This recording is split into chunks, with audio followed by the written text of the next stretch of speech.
There's only one Deontay Wilder.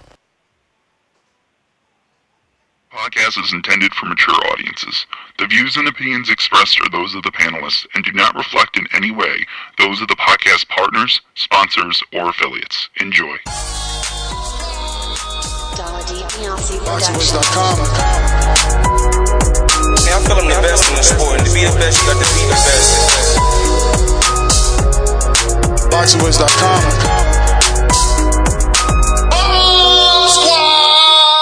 Champion, one face, one name. His name's Deontay Wilder. Boxingwiz.com.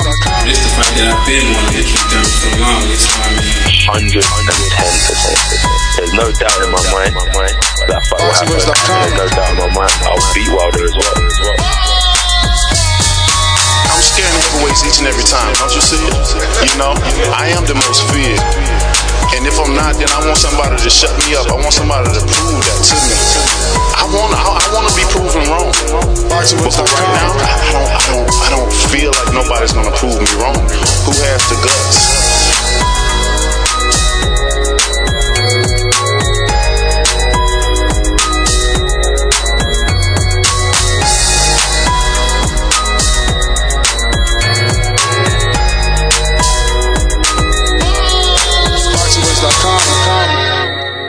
Welcome back, ladies and gentlemen, to another edition of the Boxing Voice Radio. We are scheduled to have the WBC heavyweight champion of the world, the bronze bomber Deontay Wilder, all the way from Alabama on the show. So we'll have him on in just a few minutes. If you haven't already done so, head on over to patreon.com/TheBoxingVoice and put in your questions so that the champ can answer you directly. We're going to go out to Michael Gross in Indiana. I speak it, believe it, receive it. Speak it, believe it, receive it. Speak it, believe it, receive it. I can't say it enough. I speak it, believe it. Windows camp, 2 attempts, handed bands over. Sicko hit, shot and miss, 2 to stand over. Breadwinner, huh? Look who in the building. Let me check my Instagram. I might be at 1 million. Boxingwiz.com. Yo, what up? And welcome back to another edition of the Boxing Voice. I am the co-host, Michael Gross, and what up to everybody out there in the TBV universe. Man, we got the WBC heavyweight champion on the line today, coming off a devastating knockout of Luis Ortiz, looking towards the Tyson Fury fight, maybe even have an opinion about the AJ and Ruiz fight. Who knows? So I can't wait to pick his brain and see why does he treat every knockout like a walk-off home run and just strolls away like nothing happened. So I want to know about that, and yeah, man, just a whole lot of things. What's going on this? Little more than nothing happened. More like he knows what's happening, right? Like it's the confidence when he walks off of that knockout. It's like he knows my man ain't getting back up. I guess he done did it so many times where that feeling just, you know what I'm saying, goes through his body, and when you know, you know. Yeah, man. So, yeah, we got to buy some time as we wait for the champ to call us. And, you know, once he's ready, we're ready. In the meantime, head on over to Patreon, get your questions in. Ask Deontay Wilder a question at The Boxing Voice Patreon over at patreon.com/The Boxing Voice. You can find that right here in our YouTube About page. And just click on the link, or you can go to theboxingvoice.com and find the support us on Patreon and click that link. We got quite a few already. Let's see who made the cut. I know Swap, he made it, right? I don't know. A little slow on the mobile, so I'm gonna go to the desktop. But yeah, man, hopefully we get in. Okay, let me see. No, that's not him. I had a text. That's not him. Yeah, he said 30 minutes from the last text, so we should be getting him any minute now. I mean, it took some time for the Shelly. I was sweating, waiting to get Shelly on. You wasn't even here for that, Mike. I seen you. I was listening there the whole time, bro. I heard you. We got some news right quick that I thought was, you know what I'm saying, is worth mentioning. Unified 154-pound world champion Julian Williams makes Philadelphia homecoming.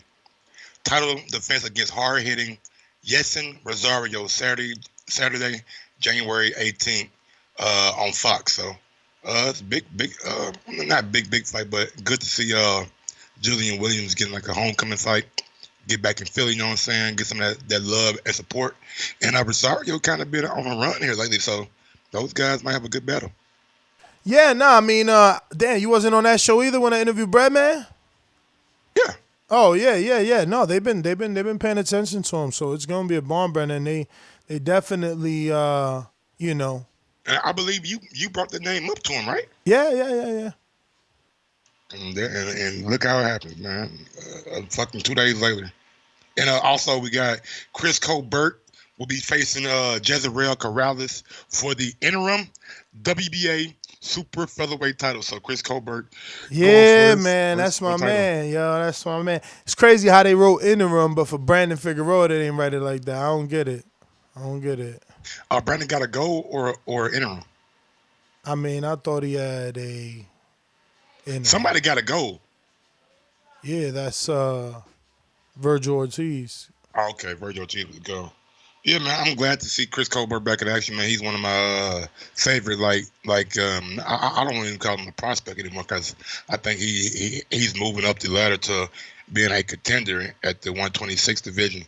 He's slick, been showing as of late that he has some kind of power, you know what I'm saying? He's getting his man strength, and his boxing skills are like second to none. So I'm really, really a big fan of Chris Colbert, man. Yeah, man. I want to do some coverage for that, man. His first title shot. That's the thing. Do I treat it like a title shot or is it an interim shot? Or are they all of a sudden going to start calling him a champion and stop saying it's interim?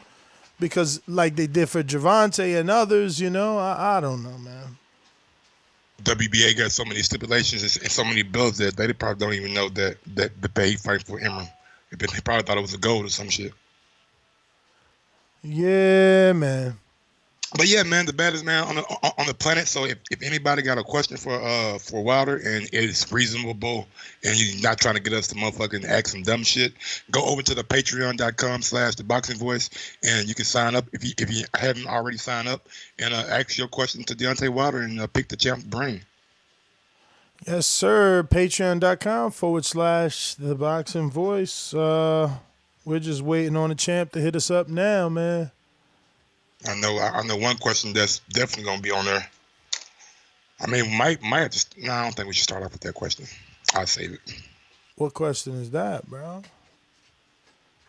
I mean, I guess you're saving it. I'm gonna save it. I'm gonna save it. Guess he's saving it. Man, bro, show business sucks. You know.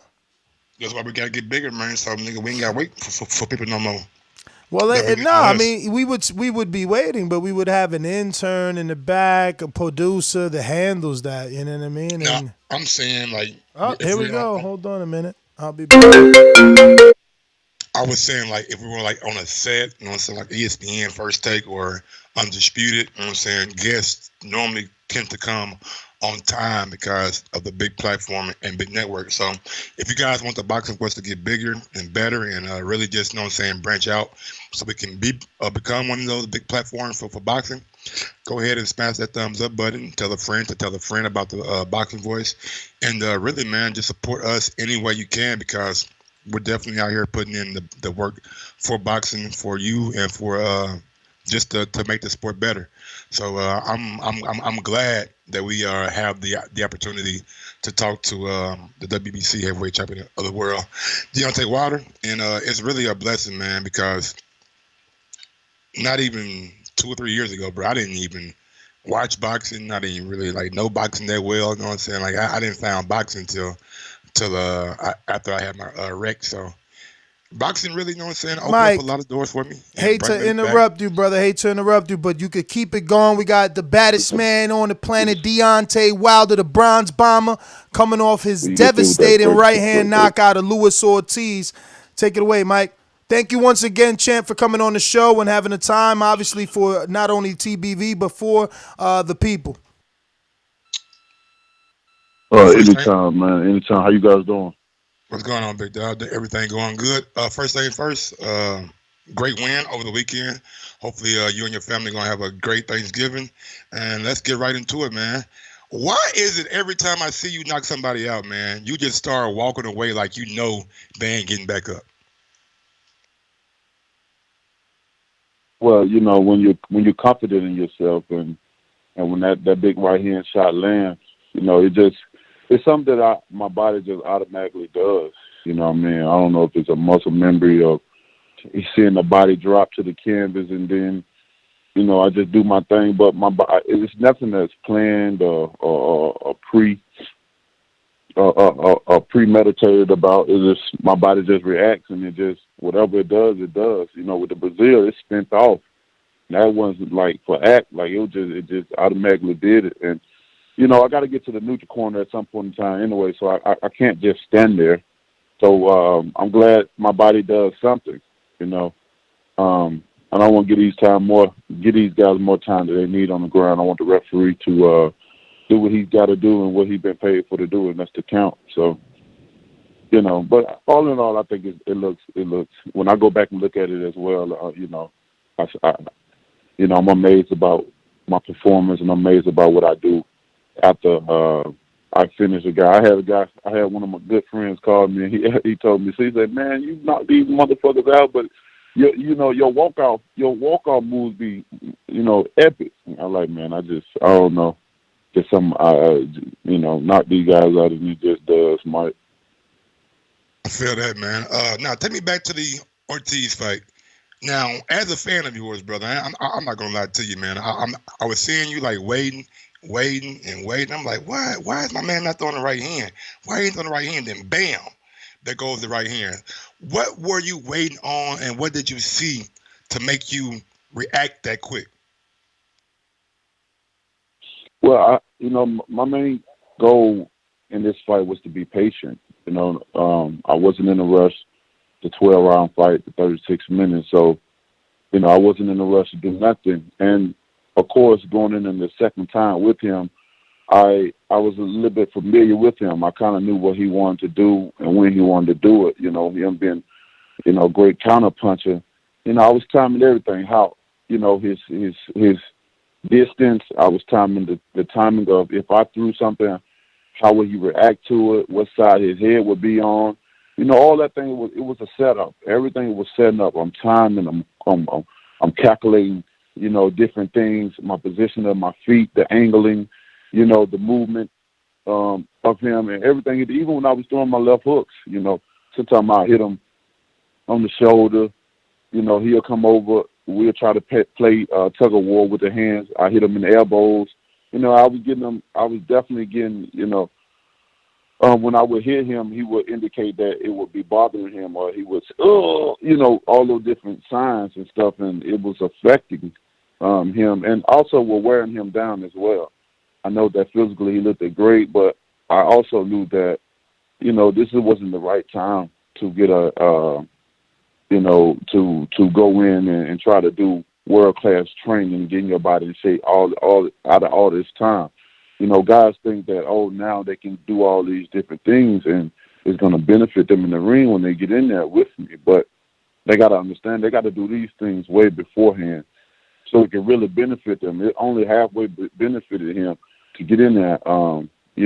Brazil found out the same way. But with Ortiz, man, everything was calculated. And even when I got everything together, even my timing, my angling where I need to throw a punch, because it was many times, Mike, in that fight where I got close and I felt it was right, to throw, but I held back. I wanted to make sure, calculating. I'm like, all right, if I feel this, I want to feel it again. I felt the same thing over and over again. So in that 7th round, the last, 10, 12 seconds, however second was in there, I throw 4 jabs to his face. I was mesmerized. I mesmerized him with 4 jabs in his face. I stepped over to his right, which is to my left, and I had the angle, and I came with a feint jab this time to get the reaction with a right hand right down the paint, right down the pipe, right down the middle. And if that's not skill, then I don't know what it is. A lot of people say, oh, he just one punch, no skill. You know, you got to understand what skill is. You got to understand what you're looking at in the time you're looking at. Because, you know, people are so used to me knocking people out. That's the first thing that's the only thing they're looking for. You know, they're just looking for me to knock a guy, or when I hit a person, what is the reaction is going to be. They forget about it. You got to set these guys up. You got to time, you know, even with power. Power is just a perk that come with your skill level. You know what I mean? Because you can have power all day, but you got to still hit the target. You got to know how to hit the target. You just ain't going to hit no target. You got to know how to have eye coordination. You got to know how to have timing, the positioning. All that plays a factor into skill leveling, you know. So, you know, I think I debunked a lot of what people say don't have skill. I'm just the first of my kind with the skill that I possess and brings to the heavyweight division. And it's understandable that people can't understand, but at this moment in time, with 4-1 KO, enough is enough. You know, I am here. I'm here to stay, and I'm not going nowhere. Absolutely. What kind of advice have you gave Marcellus Wilder coming off that Saturday loss? And do you think he will continue boxing? And did it have any effect on you when you were going into the ring that night? I haven't talked to my brother about it yet. Now I had a deep conversation with him. You know, I saw him in the dressing room and all that.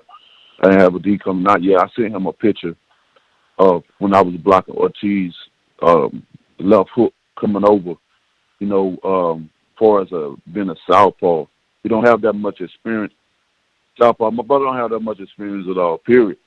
You know, he only have 7 amateur fights, and he's about 30 now. So it was like had to need to be a little push. I mean, you get an opportunity of the lifetime to be able to fight on so many big cards. You know, so late in his life, as far as his age wise. You know, so he's still learning on the way, and he understands that, and I understand that as well. You know, people, you know, look at my name and look at him, being that we're related, they automatically, you know, gonna, you know, already expect high expectations of him. He knew that coming in, and I knew that, so I told him, you know, before getting into this sport, just gotta take your time. Don't worry about what people gonna be saying. This is, you know, getting into this sport. It's going to be tough. You know, all in all, it's going to be tough.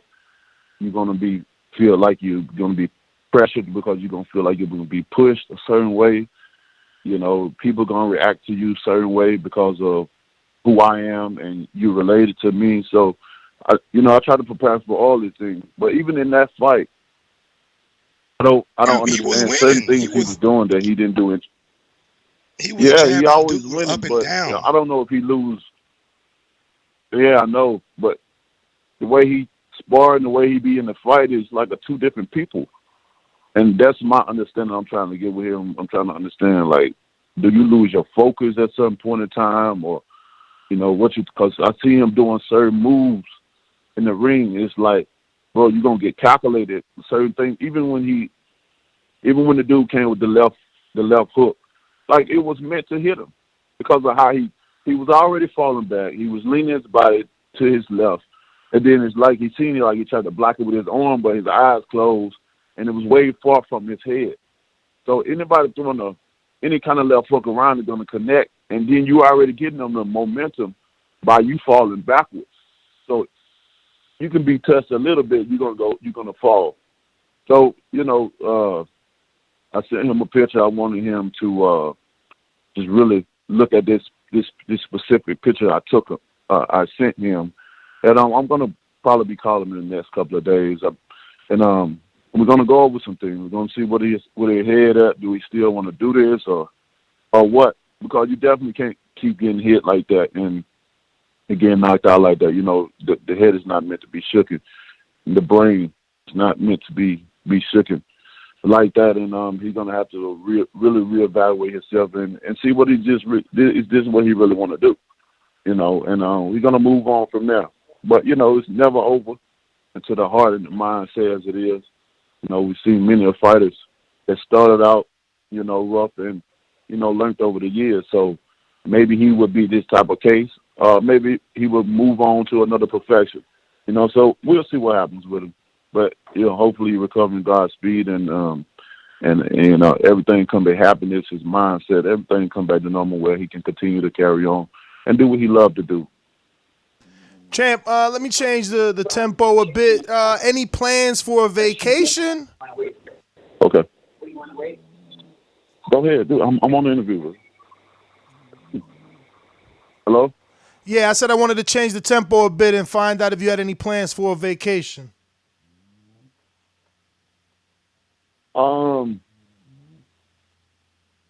Not a, I will be heading out on the trip. I'm about to get ready to head to Italy soon.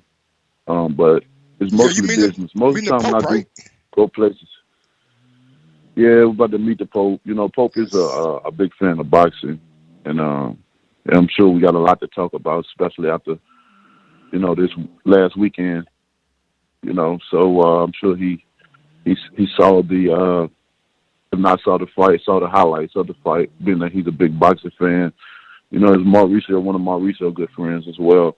And it was very interesting how the conversation came about. He said the Pope wanted to meet me. So, because at this moment in time, I was supposed to be heading to Africa and do my city tour over there. But the Pope situation came up, and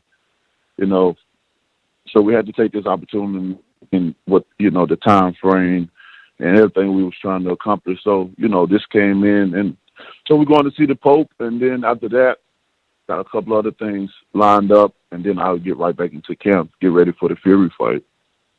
Now, everyone's asking themselves, is there going to be enough time for you to be ready for February 22nd?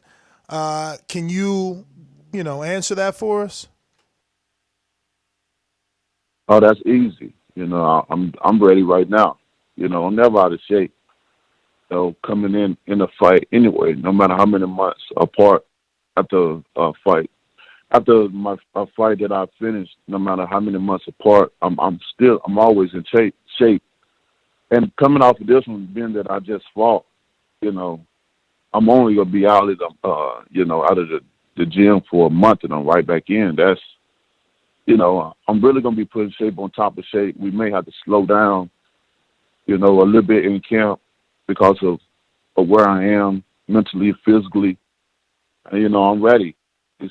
I've been looking for this rematch, for ever since the fight was over with. I was the one to initiate immediate rematch since it was such a controversial fight.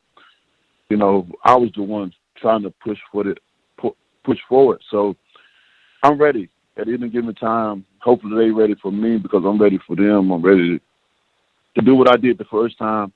This time, even in a more dramatic fashion. Like I said, we've shared the ring before.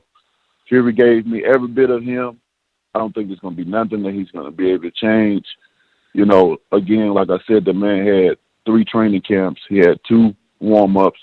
And he brought like 5 different trainers in just for me, just for Deontay Wilder. And he brought the best of him. So this time around, I don't see him being able to change up nothing he did. But other for me, it's going to be a lot different, a lot calmer.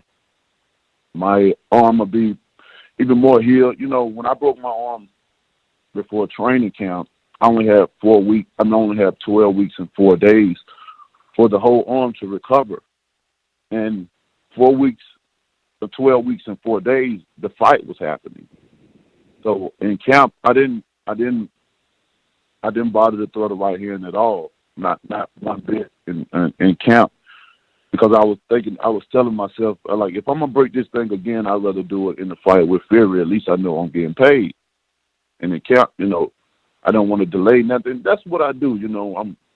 I'm a hard-headed person when it comes to boxing. I'm a myth buster. I don't believe in a lot of things that's been said. Oh, you can't do this, you can't do this, or this will happen to you. I'm a different person. I'm a different type of being in boxing, and the proper protocols for that is to cancel the fight, reschedule it, allow your hands to heal up. But I get a lot of these guys a lot of advantage over me. They never know it, but I also test myself as well, just to see how I'm gonna be able to handle certain situations. And here we are, you know. So I'm more than ready. I'll be ready when February 22nd time comes. You know, hopefully there's no excuses on his end or nothing happens. That we can get this, you know, we can get this fight on and get it over with. My last personal question before we go out to the patrons in the streets is, are you ever nervous? Does it ever play in the back of your mind that you're down on rounds, or do you ever consider yourself down on rounds?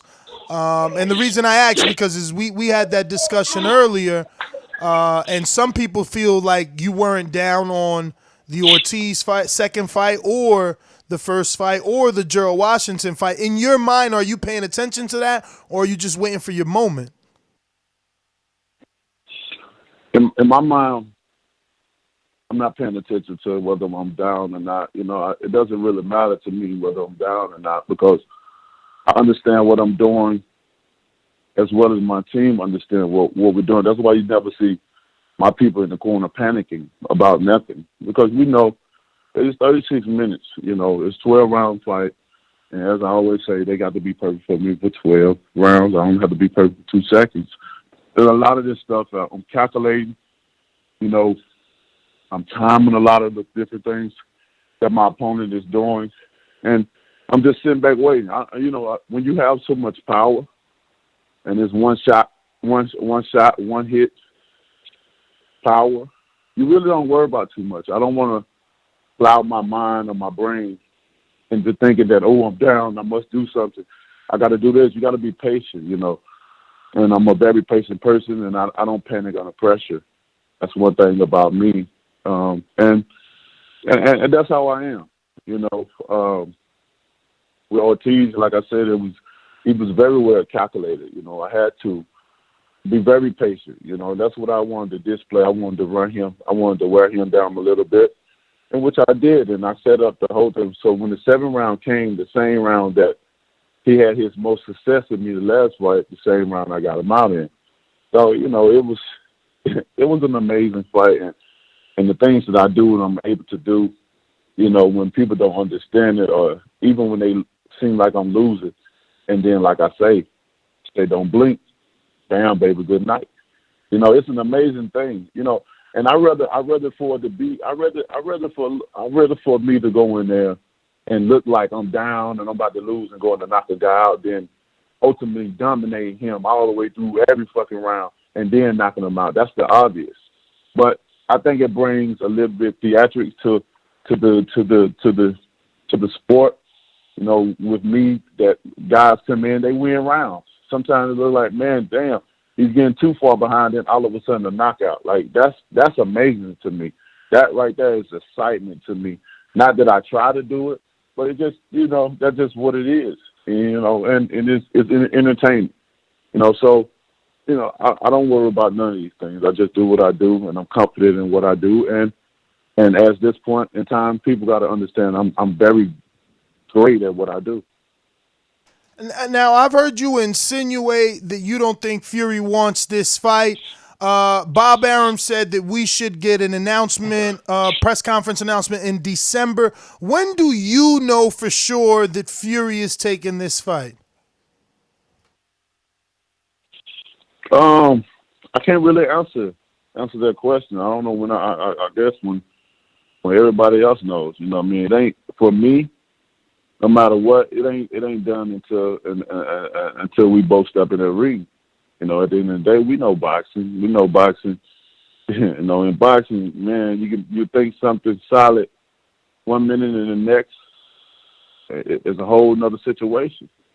You know, and that's the only thing about boxing. That's why it's so frustrating and unpredictable. But I love this sport at the same time, you know, because of the expectations and the surprises that it has in there.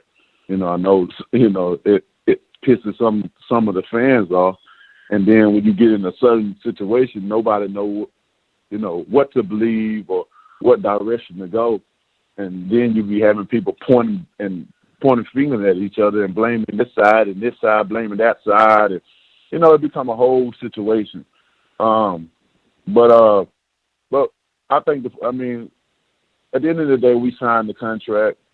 I mean, we can take that for what it's worth, and that's the time it's going to be. If they, somehow try to get out of the contract, then I guess they have to pay me some money or something, But other than that, I'm gonna give the fighter the benefit of the doubt.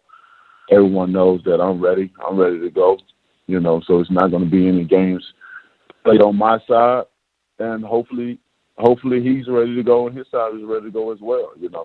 After seeing the knockout, last weekend, I know they got a lot to discuss and a lot to talk about because I caught him in the 12th round, and I'm gonna catch him early on in the fight this time around, and we're gonna see how many times can he get up.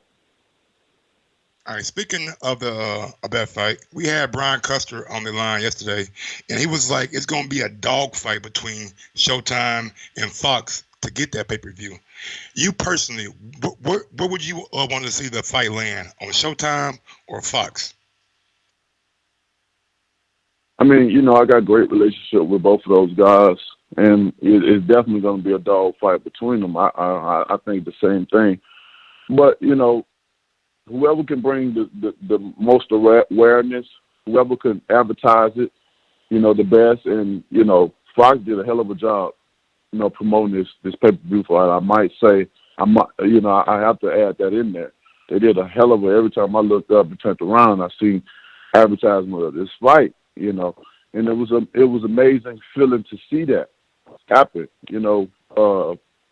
so, again, it's going to be all who can do the best job at promoting this fight and putting out everything in the right, having this fight be the best ever, the promoter, the best. This is a huge fight. This is a controversial fight where people, undecisive about what went on. So this is a huge fight against rivals, different country, guys from different countries. So I just want the best person that's going to be able to do the best job, for this fight. We also had Shelly So Fico we'll see, on. man. We'll see. We also had Shelly Fico on earlier today, and he was like, maybe a 3 or 4 city press tour wouldn't be the best thing. Maybe a one city where it's streamed all over the place so we can get millions of views would be better. What do you think? Do you think that doing a multi-city press tour is better for promotion, or do you think one city and just streaming everywhere is better? He used the word digital. He said that they would focus more on the digital aspect. I think just the one city, and digital or whatever they want to do is scream it. As far as for the fighters, it's better because when you're doing a city tour, although you're showing your faces in different cities and stuff it's very exhausting. It drains your energy to the core. You just getting out of training and you got to promote and then you going back to training. You really have to build up that momentum again because of so much energy is being pulled and you're dealing with business and you definitely, you're going to deal with the fans, pictures and all that different things, flights. It takes a lot into promoting and being, especially as the fighter, to go multiples of city, especially, traveling from America to, across the pond and likewise from him across the pond and coming to America, it's very exhausting. So if it could be in one place and, everyone screaming, of course, that's the best, for me, in my opinion. All right, so we're going to get out to these Patreon questions, champ. And anytime you got to cut out, let us know. First one is coming from Eric Cruz in Texas. Hold up here. He says, Wilder, it was great to see you see your fight live this past Saturday. My question to you is, what do you do after boxing? You said you only have 6 years left. Yes, after boxing, I got a lot of different things going on, right now, and to set up for after boxing. And, and I have stated many times that I'm very passionate about acting, and that's going to be something that I could do to the life of me, you know. And I'm looking forward to really, getting, farther along in that once my career has ended. I'm doing short things and short film now, because I want to stay focused with boxing. Boxing is a jealous sport, and when you take your complete focus off and try to come back in, you get hurt. So that'll be something. I'm big into scuba diving. I'm looking to, do a lot of different, adventures, with scuba diving. Maybe even get on the show or some, with the scuba diving and just going to explore the unexplained, and I'm very interested into different things like that. And I got many other the different things as well. I'm gonna still be involved in boxing. I got my promotion company, and I'll be looking to promote a lot of fighters and to promote them well, and not just to be about myself. When I leave the sport, I left it. All my energy has been left it, and I'll be able to give other fighters the opportunity and my full undivided attention. So, we got a lot of other things as well that's lined up for me to do. I invest my money very well. I have my portfolio of real estate and property is amazing. At this moment in time, I'm looking to go build. I'm actually going to build a house in England. Actually, I'm starting real estate over there and jumping upon it. So, man, what I'm doing is amazing, and how we got it set out and planned for my career and even for my children. I talk about generational wealth. I've already, been started, on their future, their present right now and their future as well, So, I'm excited about what I'm doing. I'm excited about 6 more years. I'm excited about retiring, These next 6 years, I'm devoting my everything to boxing, to give you guys the best fights possible. That's all I want to do, no matter what the risk is, no matter what the rewards, may come of it, we're going to make sure things right and get the job done right for you guys, so you guys can see amazing fight each and every time.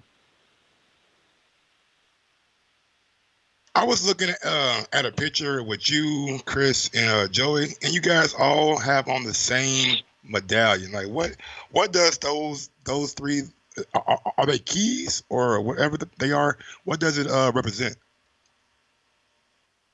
Yeah, they're keys, but they're also they're very powerful keys. Each one of us have different paths in life, and I am walking in my manifestation right now.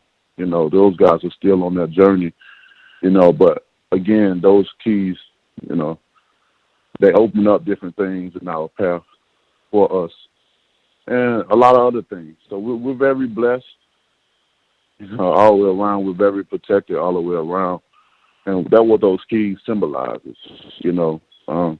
Also brotherhood as well. You will see some of my other brothers have other different artifacts. Hold on, baby.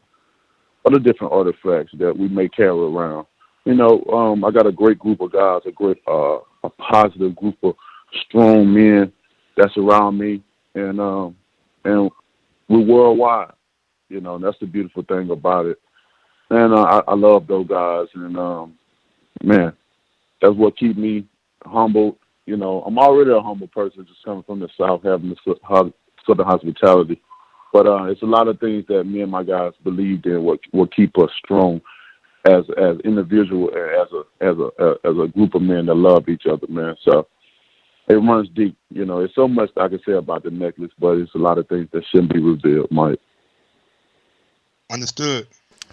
All right, we got Mile High Mastermind in Colorado says, congratulations on the win and your rematch with Ortiz. Me and my girlfriend were in Vegas to watch your fight and had a great time.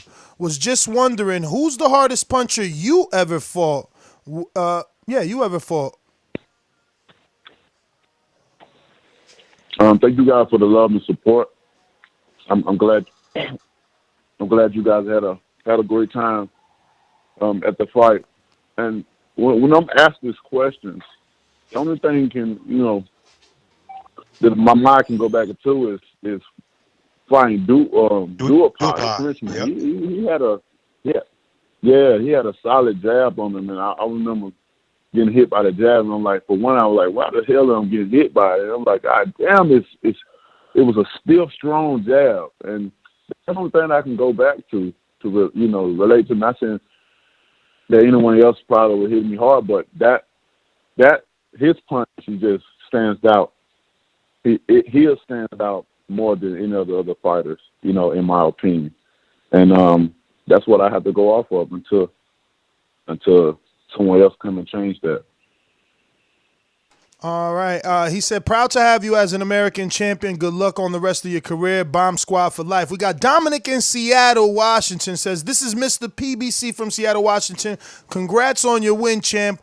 On God, champ, I just want to show my support and respect for you being different. So he had no questions, just wants to show love. Oh, man. We got Brandon in Cincinnati. Says, congrats. Man, thank you so much. Brandon in Cincinnati says, congrats on knocking the soul glow out of Ortiz's head this past Saturday, champ. I remember going into the first Dazn fight, people were comparing you to Michael Grant, saying they didn't know if you were the real deal or a pretender. Now with 10 defenses under your belt and all the critics eating their words, what else do you think you have to do to reach the Mayweather level of stardom?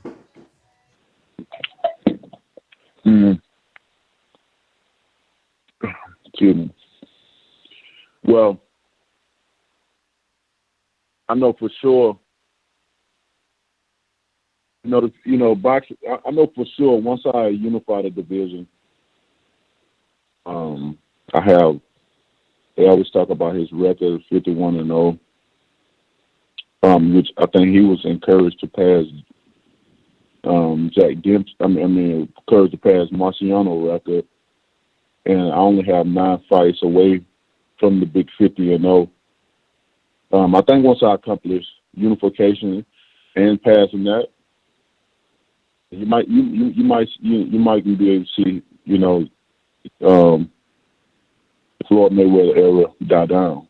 The heavyweight division is back and it's strong, and that's the reason why he had got his opportunity. Truthfully, because the heavyweight division died down, and it was an opportunity for other divisions to come up, and he had the opportunity. He had a great team around him that saw the opportunity as well, and he took advantage of the opportunity. I feel if the heavyweights were still booming and it was on fire, and we had American champion as it was, you would have never heard of him like that.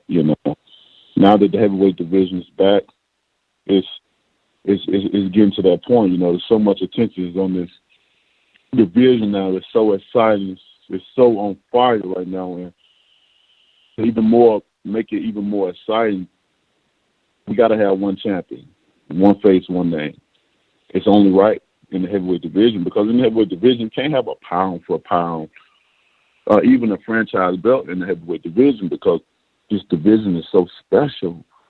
It's separated from the rest of the division. This is the big boy. This is the fucking power punchers in this division. This is, oh my goodness, and it's just different. So with that, we buy by a different set of rules and a certain different set of lifestyle.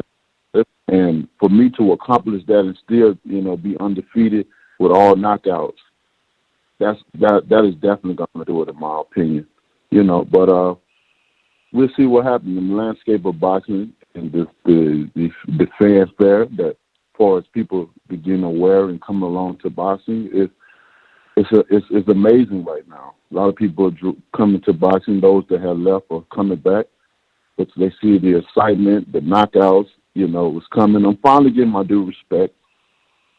Out here, especially with the media, the mainstream media and stuff. It took them a while to really just, I don't know. For me, it's just all about timing, I know that I must stay patient at all times, no matter what, even if I get my due credit or not. Like, I got to stay patient because eventually it'll come around, whether I'm still here in the sport, actively doing it, or whether I'm out, retired, or dead. I'm gonna get my roses eventually, and I just want to get them now while I'm alive so I can smell them. I can enjoy it with everyone else. That's just what I want. But I think once I accomplish that, you will see that. Champ, man, I know you like positive energy, but I gotta ask because we had an entire discussion on it with the public. Do you believe Floyd Mayweather's coming back, or was he just, I don't know. Why would he drop that news right before your fight? I mean, I have no idea. You know what I mean? It's so many different things that could be said about it. But, it is what it is. Let him do what he do. Whether he come back or not, that's up to him. Personally, I really don't care. It's not stopping nothing over here. Even if he announced something during that time, it ain't, as you can see, it didn't stop nothing. And it's not going to stop nothing. On my own entity, on my own man, I do my own thing. And my reputation and where I'm going, no one is going to be able to touch it. No one, no matter what, And, I see a lot of things, I read a lot of things, and the people are on my side, man. A lot of, people, the things I talk about, the things I stand for and represent as a champion, they seize it. My work is not going on. I got the culture, man. I got the people behind me. I love my people. It ain't all about money and this and that, because money is materialistic, bro. That come and go. But when you have loyalty, respect, dignity, and pride from the people, inspiration, I got men that'll run through walls for me. Literally. Like, man, it's crazy, but it's just like the motivation that they see from me as a black man to stand up for what is right. And everyone don't always want to hear about what can be bought or what they have. That's, let's face it, a lot of us in America, a lot of people would never get an opportunity to experience what a luxury life looks like or even feel like. So really, that just putting shit in people's face. At the end of the day, it can be so much of motivation until your only talk is about materialistic things.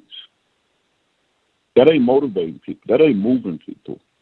And what I'm doing as a champion and how I'm building my legacy for the people, and really for the people, especially my people, because I love all people, but I love my people.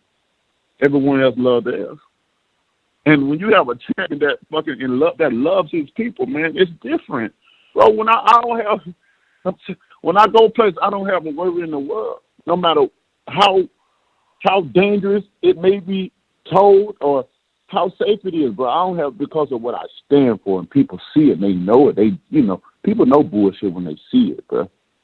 And with me, I get amazed and I get overwhelmed when I go places and certain people come up to me and how they'll break down to me, no matter if they're a killer in the streets or whatever, bro. They'll break down and tell me they respect me and they appreciate what I'm doing and how I'm inspiring them to be great, bro. That shit, dude, man. You have men that come and break down and cry to you, bro. That shit, that lets me know that I'm on the right path, no matter how many haters that I may have in this world or what they say that I am. I know I'm affecting the world. I'm an influencer. I'm a trendsetter. And when I have so many people coming up grown as men, to break down, I know I'm in the right direction. I'm a leader of men. And when you have the respect like that from the people, you ain't worried about small talk. You ain't worried about the other things that other people try to do to try to, not give you your proper respect. You ain't worried about that. You just letting them run out because they're running out. That's it. Running out. And it's all good. It is what it is. Let them keep hating. And nothing gonna stop me, man. All right.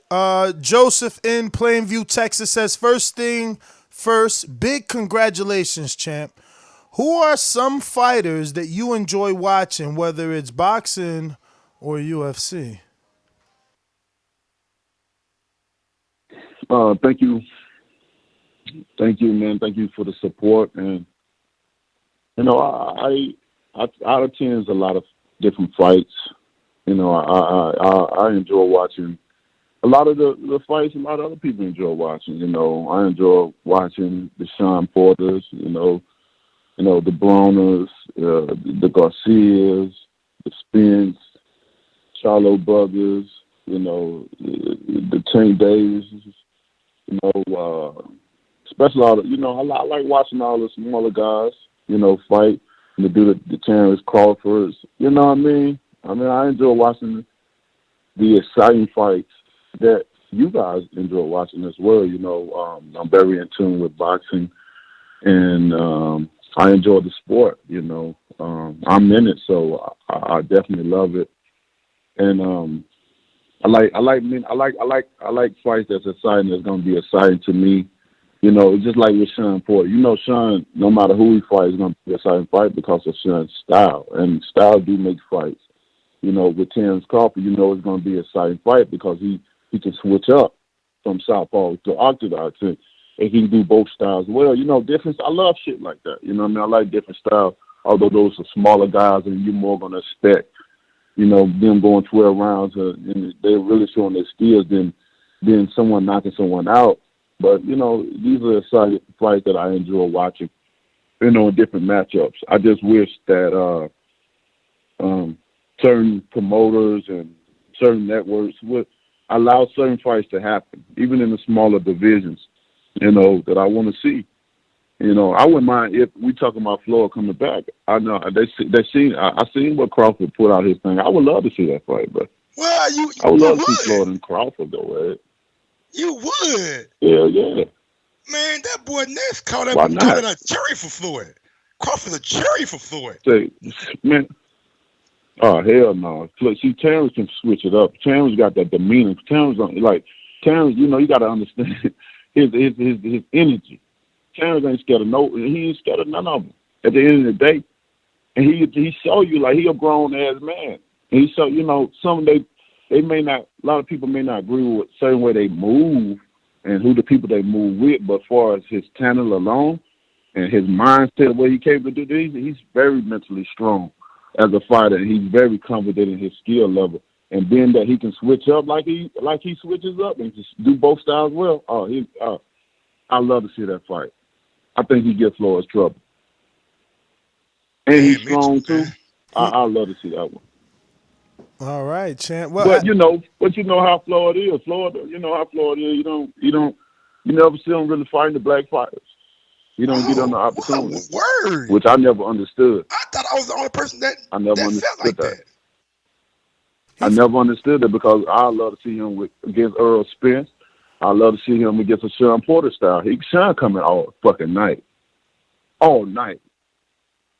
And I never seen him with the black fighters like that. He give him an opportunity. He always talk about money and shit, but man, styles make fights, bro. Did you think that Sean at the Porter end of the did day, enough people want to see excitement? I'm sorry. I was going to ask, did you think that Sean Porter did enough to get a draw or possibly get the nod against Earl Spence, or did you have Earl Spence winning? That fight was a very, very, very close fight. I knew it was going to be a good fight. I had Earl picked in the fight, and I still think Earl won that fight, but it was very close though. I don't think Earl beat him like a wide margin. It was a very close fight. Sean put up a great fight. He came like I thought he would come, like a lot of other people expected, and he put up a great fight in that fight. And this is what Sean Porter does. He's the type of fighter. Really, many people don't want to fight him because of his style. They know that they in for a fight for 12 rounds straight. This dude, he's coming. And a lot of fighters don't want to fight styles like that you got to work nonstop for 36 minutes all the way through. You got to work from round 1 to round 12. from the start of the bell to the end of the bell. You know, that's you got to be in shape to continue that pace up like that. And I did get early win, but it was very, very close. All right, champ. We got another one from Texas. That one white boy says, no question here, champ. Just want to say thanks for the great fight on Saturday. Got together with some buddies, had a great time watching the fight. Keep up the good work. Man, thank you guys so much for the support. I'm glad that you guys can come together and I can be the it factor for, you know, so much love to come together and watch me fight. Thank you guys. Ivan, Man, you gotta get a name for like your fans. Like Beyonce got the Beehive and all that shit. Cause these guys, they was not playing with us this morning, bro. They were coming for us. Yo, it's true, man. They was coming at us just because we said you lost a few rounds in the Ortiz fight. They like, what? Bruh, you a hater. You don't show Wilder no love. He been showing you love from the beginning. This what you say to? I'm like, bruh, he didn't win every round. He won the fight, you know what I'm saying? That's the big thing. No, you guys are haters. Wilder's never coming back on the show. You guys suck. I'm like, whoa. But but at the same time, that's what I told Mike. I said that's when you know you made it, when you got people defending you no matter what. So man, it must be good. It must be nice. Yeah, you know, I do got the bomb. We got the Bomb Squad Nation though. I had that for a while, Bomb Squad Nation, but I might have to change it up. I don't know, you know what I mean? But it's good to hear that, you know, you have so many people coming to your defense, you know, and, you know, they just let you know everyone sees boxing differently. You know, I hear some of the reports where people had me 5-1, some had me 6-up, some had 6-0 to Ortiz, some had me up, you know what I mean? It's all good, interesting talking points and how people view and see what they see, you know, is amazing, you know. So, you know, I appreciate everybody that tuned into that fight and spread their love and support, man. It meant a lot to me and Ortiz. We'll give Ivan Diaz a shout out as Mike already asked the question pertaining to your brother and the fight and you speaking to him. We got Ruin of 504 that says, do you consider yourself bound for the Hall of Fame right now, or do you still need a unification or undisputed on your record? Oh, I've said that before. I'm bound for Hall of Fame right now. You know, I've been had my fist molded and into the Hall of Fame back in 2009. They already made sure they did that. They already knew something was gonna go down. So I just gave them my last fight raps. They're gonna put it by there, but I'm definitely with my knockout percentage and the record that I have and how I've done it. You know, I'm definitely in there for sure. You know, I'm the hardest hitting puncher in boxing history, and that's facts. And with that, all that being said, I'm in there.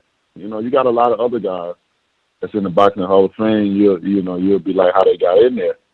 You know, so as a fighter, you'll look and say, well, I just need this and this. You know, nobody's never done this, so that gotta put me in there. But you know, just small talk you have on the side. But you know, for sure, if I don't do nothing else, I'm definitely in there. You know, but I want to achieve more. I want to be able to say without a shadow of doubt, you know, that Deontay Wilder was you know, it's a Hall of Famer.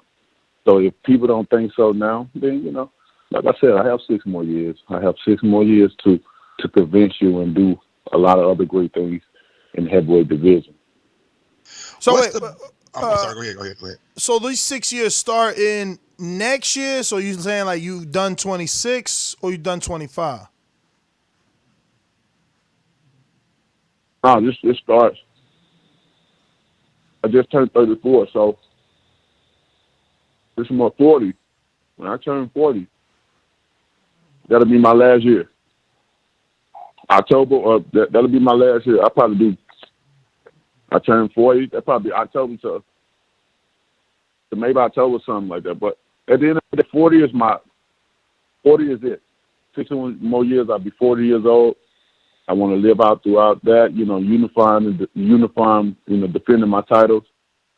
Still be undefeated and all that. And by the time my 41st birthday come around, man, I'm farewelling. Farewelling to the fans.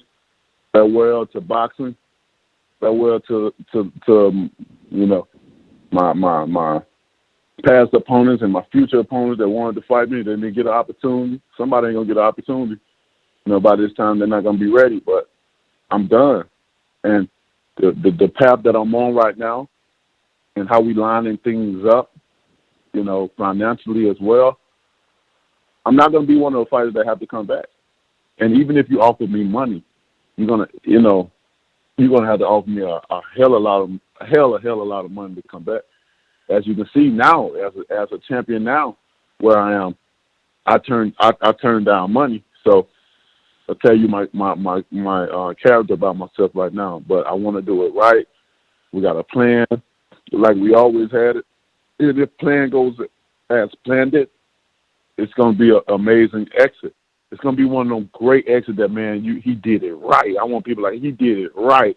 And there ain't gonna be no necessary need for me to come back. And if I come back, people, I want to be so perfect that if I come back, people be questioning like, why the fuck is he coming back? Like, what for what? You know what I'm saying? Which I won't do, but just giving how the example of how amazing that I want my exit to be. All right, I got one question for him. What's the best bit of advice that you can give Andy Ruiz going into his rematch with Anthony Joshua? The best advice I can give Andy is Andy, you did amazing the first time. You showed a lot of courage. You showed bravery by getting back up, on that punch, which we done seen. I ain't gonna say that, but I'm gonna leave that one alone. But you got back up. That showed bravery, and just go in there and do what you did the first time, man. Don't change nothing up. You don't have all the pressure on you. All the pressure, like you said, is on your opponent. And you got a stronger mentality, and you got to remember, you can't settle for right now. I know you probably living your life and having an amazing time at it, and that's what the purse that comes behind being a champion.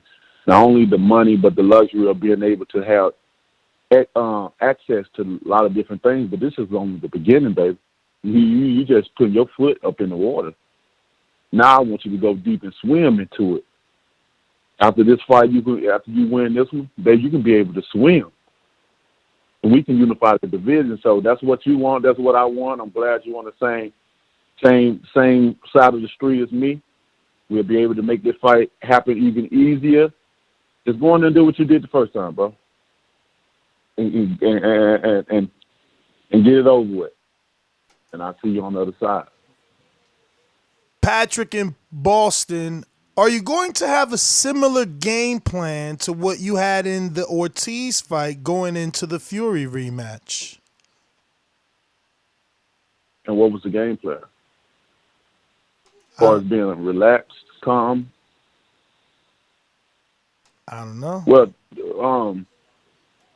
I'm just, the game plan definitely going to be more relaxed and more calm. Like, the beauty part of the second rematch is that I've been in there with him before. I know everything Fury was going to do. I know his tactics. I want in there, even with that taunting and all that. People do taunting, sticking your tongue out, hold your hands in the air. That's the ring. That's a strategy to win the round, and especially if it's a close round and nobody knows. So if you feel, the man sticking his tongue out or holding his hand, like he got more energy, he's more active, that means he wants the round. That don't mean that, But this is to be more patient. I know what he wants to do. I'm going to calculate and time him as well. I might be a little bit more busy than I was with the Ortiz, because Ortiz, you really can't make too many mistakes with him. You can make a lot of mistakes with Fury because he has no punching power. He had pillows on the end of his tip of his fist. And with that being said, you can take a little bit more risk with him than I had to with Ortiz, but it's gonna be it's gonna be good while it lasts. I'm looking for a devastating knockout to continue my knockout streak, and we're gonna have a great referee in there this time, someone that knows the fuck they doing, and it's gonna be an amazing fight. You know, at the end of the day. We ain't bringing Jake back. Man, we send Jackass down. Yeah. We send Jackass down. I mean, look at, and if you go back into my whole card, every guy that got knocked out, even including my brother, you see the referee time their head hit it. And you know, as fighters, we're warriors. We're gonna try to get back up. Even Ortiz, like he was trying to get back up. Some people want to argue about the referee talking about counting too fast. I'm like, bro, did you see this man's eyes in the back of his head? All of them like that. That's not good. That is not good. That's not a good sign, bro. And all the referees all the knockouts that happened on my card, they was immediately stopped. You know, like they supposed to. When guys already getting punched in the head and then their head hit the canvas after a fall like that, bro, like with no balance, you just all fall back, head hit the canvas. That's a hard collision to the brain, bro. People don't understand. But as fans, you want to do, oh my God, he's tough. But you don't know what internally that has done. Being brave, we trying to be brave and tough for you guys' entertainment. Like that shit is not cool. And I look at the scientific part of it, you know what I mean, the logic part of it. As a human being and understanding my body, your brain is not meant to be shaking in your head like that, period. Let alone that collision falling back on the back of your head, all your nerves in your neck and your eyesight in the back of your head. That shit is not supposed to happen. And to have a referee to talk about he went off with the spirit of the sport and not the rules because he felt some type of emotional connection because of a story that shit we deal with every day. When he left about that mental illness, guess what? Here in America, we still dealing with mental illness. There's somebody that day talking about killing themselves, thinking that they're going to wipe away all their problems right now. Somebody listen to this right now, going through something right now. You know, but, you know, we have foreigner Eastern Europeans coming over here. They bring out their story, and as Americans and as people that live over here, we want to, you know, we the first people want to give our hearts out and want to, you know, everyone wants a success story, of course, you know, but at the end of the day, it's going to be an amazing fight, the rematch, and I can't wait, you know, so stay tuned to that, and been looking forward to it. All right, we got Jordan Baker in Florida. He says, why does Teddy Atlas hate on you so much? Have y'all had a history? Hashtag hate squad. Oh, man. Oh, man. Oh, man. You know, my first reaction, I just want to say, fuck Teddy. You feel me? But then on the other side, it's just like, you can't do nothing but laugh it off, man. Some of these people, I have no answers to the question. Like, some of these people just have envy in their heart. I don't know what I've done to anyone, but try to provide my service to the sport and show my greatness. You know, at this point in time, with the record of 42-0, really 43 with 42 KOs, but hey, we say 42-0 with 41 KOs. At this point in time, I can't be denied. Like, I do it like continuously, consistently, knocking guys over and over. You can't deny it at this point in time. No matter who they is or what people may say, oh, it wasn't, you know, low opposition and this and that. Motherfucker, you go do it. You go out randomly hitting somebody and try to knock them out. See how many times you get your ass beat before you knock your first person out.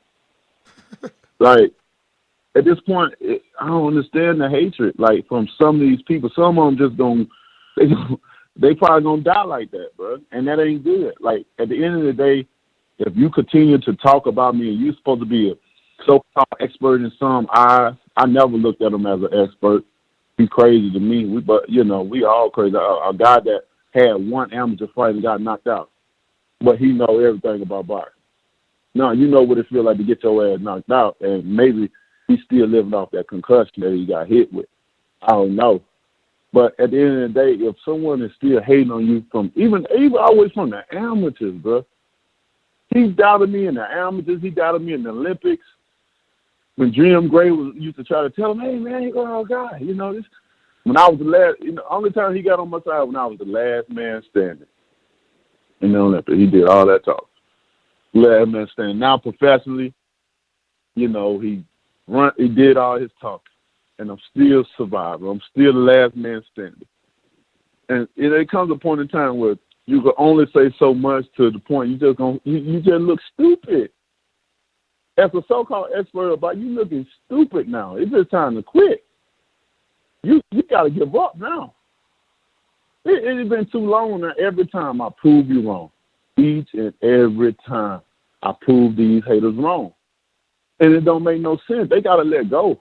Even these former fighters, they got to let go of their errors and past and just, and just let it go. You'll be more happy of a person when you just let go of that negativity or whatever hold you back from congratulating the new era right now. And we love our back in the past era. We love those guys. They paved the way for us. They kept boxing alive. We just picking up where they left off. We just doing our things in our era, and we can't help that it has changed. I mean, that's what the world is supposed to be about. Change, ain't it? It's supposed to be about change. Things are not going to stay the same, but we got to enjoy our era, our guys in this era and time, because we're doing a fantastic job of risking our lives, putting it on the line each and every time. Every time. And even when we've seen 3 guys and already passed away, that don't stop us from going in there again and still putting our life on the line each and every time. So I don't know what's up with him, but as my Bomb Squad Nation, my fans, or whatever we gonna call it, Bomb Squad Beehive, man, go get his ass, my nigga. Go get him. Sick him, boy. I'm gonna sick my guys on him. How Mike gonna start the Bomb Squad Beehive? We cannot run with that. That's no. What's a good name for like bum and shit, man? Like the army. Oh, the infantry. Man. The army, man. The army. Yeah, man. I like that. The Bomb Squad army. I like that. But Mike, you got this next one? Because I don't know none of these UFC dudes they trying to match Wilder up with. What's the question, big dog? My phone dead. Okay, we'll get back. Well, I'm going to try. Hopefully you hear me trying to pronounce this dude name. You know what I'm talking about. So Omega Camp says, salute to you, champ. UFC heavyweight champ. Stipe Miocic. And Francis Ngannou. Known for his frightening knockout power as well. Would you be interested in a crossover boxing match versus these fighters as you get closer to your retirement if the opportunities present themselves? I mean, I like to, if the opportunity presents itself, maybe at the end of my career or something like that, once I get finished doing what I want to do in boxing, if the fans have a lot of interest in the build up a great buzz of it, and it's right, then why not? You know what I mean? Either way I go, I'll be the type of guy that would love to do one thing in boxing and then cross over, do the trade for trade, since we haven't seen that yet. But we have seen who that was, Ray Mercer go in the MMA? Was that Mercer? Yeah. James Toney too. Mercer was the boxing that went over, and Tony did as well. See, I would like to do one boxing match, and then I'll cross over and do whatever they do. Because I would love to see, in boxing, we wear 10-ounce gloves, and I think they wear 4. I'm not really, familiar with the rules of heavyweight. They wear 4 or 8. So that's and then you talking about me coming downward. If you throw a penny off a building, it could kill you if it hits you. So just imagine me with 8 ounces of 4-ounce glove coming downward. You know what I mean? And I'm, I got a lot of skills and I'm very flexible. It won't take me no time to learn, certain technique, jiu-jitsu, or any other little form that I need to learn. I'm a quick, fast learner, and if that did occur later on in my career, I would love to do one boxing, and then with that same guy cross over and go into his world, and we just do, that way it'd be fair. That way he just can't cross over to my world, and I beat his ass, and then I give him the opportunity for me to cross over into his world, and he be on the temp or try to beat my ass, So that's how I would have it. But we'll see. It's a long way down. It's a fantasy right now. And let me get through my career in boxing, and we'll have something to look forward to until I before I retire. All right, we got Matt in Texas. Machine Gun says, do you still call your belt Sophia? # Bomb Squad. Yes, indeed. Yes, I still call her Sophia. It meant a lot to me when I gained that title back in 2015 at the MGM Grand. So, yeah, she's still Sophia. Tracy, no clue where Tracy's from. Haven't learned that yet. But she says, Champ, do you think that once Ruiz wins, you guys will fight in September this year? That might be a dude, bro. Once we fight next year, September next year, I guess. I mean, September next year. Shit, I'm trying to fight all this year. No. I mean, 2020, yeah. Next year, yeah. Everything will happen next year. How many Hopefully, fights can we expect from you 2020. in 2020? 2020. I want to, when I was talking with my team and stuff, I want to get at least 3 fights, even 4 if I could squeeze in. I understand though, and people got to keep in mind that when you're doing big fights, it takes time for promotion. It takes months and months of time for the promotion, to get it. So, and to build up the money for the fights and shit like that. It takes a lot to put on a card, more than what people think, and more than just, okay, this fighter saying yes, that fighter saying yes, all right, it's a fight going on. No, that's half of the battle. I mean, that's just the start of the battle. You got so many other things that deals with putting on big fights. So, I definitely want to do about 3. And if I could somehow squeeze a 4th one in there, I want to do that. You know what I mean? I'm on a mission. All right, we got Carlito in the UK says, congratulations from London on your win against Ortiz, champ. I wanted to ask, would you fight for a PBC belt if it were ever made to be? If it were ever to make, if it were ever to be made. If it ever to be made, and it's just fantasy talking, depends on the PBC belt offers. If it came in and offered that you don't need no other belt and it had the right standing, the respect that the people will have, I'm sure, of course, PBC got all the champions, and, it'll probably be a domino effect that follow behind. But if it, talked about certain things and it don't get away, you can't, get away with not fighting no mandatories or no, if it ain't with no bullshit, basically, I'm just keeping it real. If it's not with no bullshit and it's talking about not having no sanctioning fees and shit like that, man, that's a no-brainer, bro.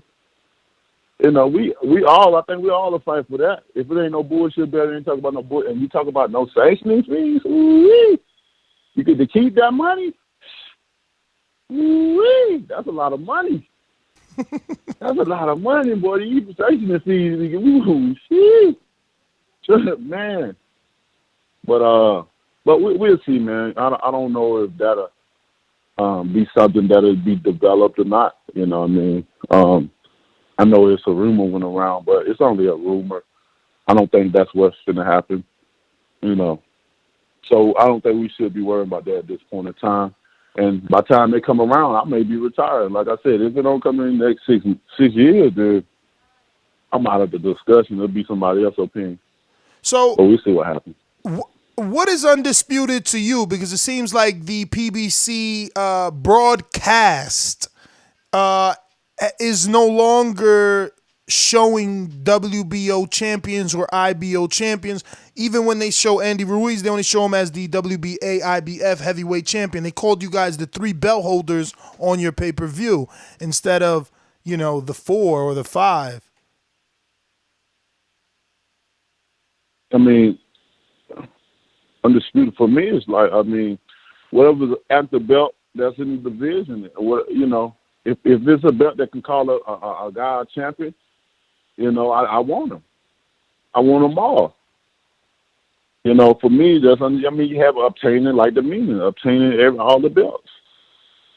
I don't know what's going on with dismissing this and that and that. I don't really get into that. When I obtain all the belts and what allows a man to call himself a champion, and I have them all on my waist, then I'm unified. Perfect. How do you feel about your homeboy coming back to fight in about 2 weeks? Who that? Dillian White. I'm being facetious, of course. Yeah, he fighting in Saudi Arabia on the AJ card. They announced it today. If he fight on that card, then somebody needs to be in trouble. Need to be some lawsuits and everything. Especially how they conducted that dude, man, with illegal gloves. They didn't even let the glove, the scandal with the glove, taking the anabol or whatever he took, not allowing his other fighters, allowing the other team to even know about this. Like all that shit is shady shit. Whatever, and they can't say he didn't. Deontay, the WBC, the WBC did say that he's cleared to fight. Mauricio said on this show, we had him here maybe last week, and he said that Dillian is clear to fight. His status as mandatory, in the eyes of the WBC, he can fight. Who is he clear to fight by? But remember, he did pass the VADA test. It's the UCAD test that he failed. But in terms of the eyes of the WBC, that's who we were tested by, right? They were tested by both VADA and UCAD. And we waiting on the B sample. Yeah, we ain't never seen that one. Yeah, I don't think we're gonna see it either. These motherfuckers, oh boy. How they gonna call themselves the best and want to cheat and continue to cheat? This is the second time. Like, I understand if your career ain't shit, you know what I mean, and you're trying to build it up, and this is your last opportunity to stick this needle in your ass, or put something in your mouth and orally do it, or whatever they do it, whatever their choice of positioning that they want to take it in, But it amazes me, man. How do you guys want to achieve greatness by cheating? And you can look at yourself in the mirror and say, I did it. You didn't do shit. You ain't the best in nothing. But, to shortcut this all around, if the WBC put him back in there and he get in the WBC, then shit, you already know what the deal is. Well, no. You know what I'm saying? No. He's not back in the WBC as of yet. They're definitely waiting on the outcome of UCAD before they reinstate his mandatory and silver belt status or interim belt status. Until that is cleared, he is not the mandatory for the WBC heavyweight champion, but he is, in their eyes, allowed to fight if he wanted to. Okay. I mean, if he get in the rankings in the WBC, then shit, ain't no matter what I say. It really don't matter. My opinion don't matter what I say right now. If they still let him fight, anyway, you know what I'm saying? But he come on this side of town, it's going to be some trouble. It's going to be some trouble getting these rankings. I mean, he had many opportunities to fight. And that's one of the things, people know that I ain't scared to fight nobody, bro.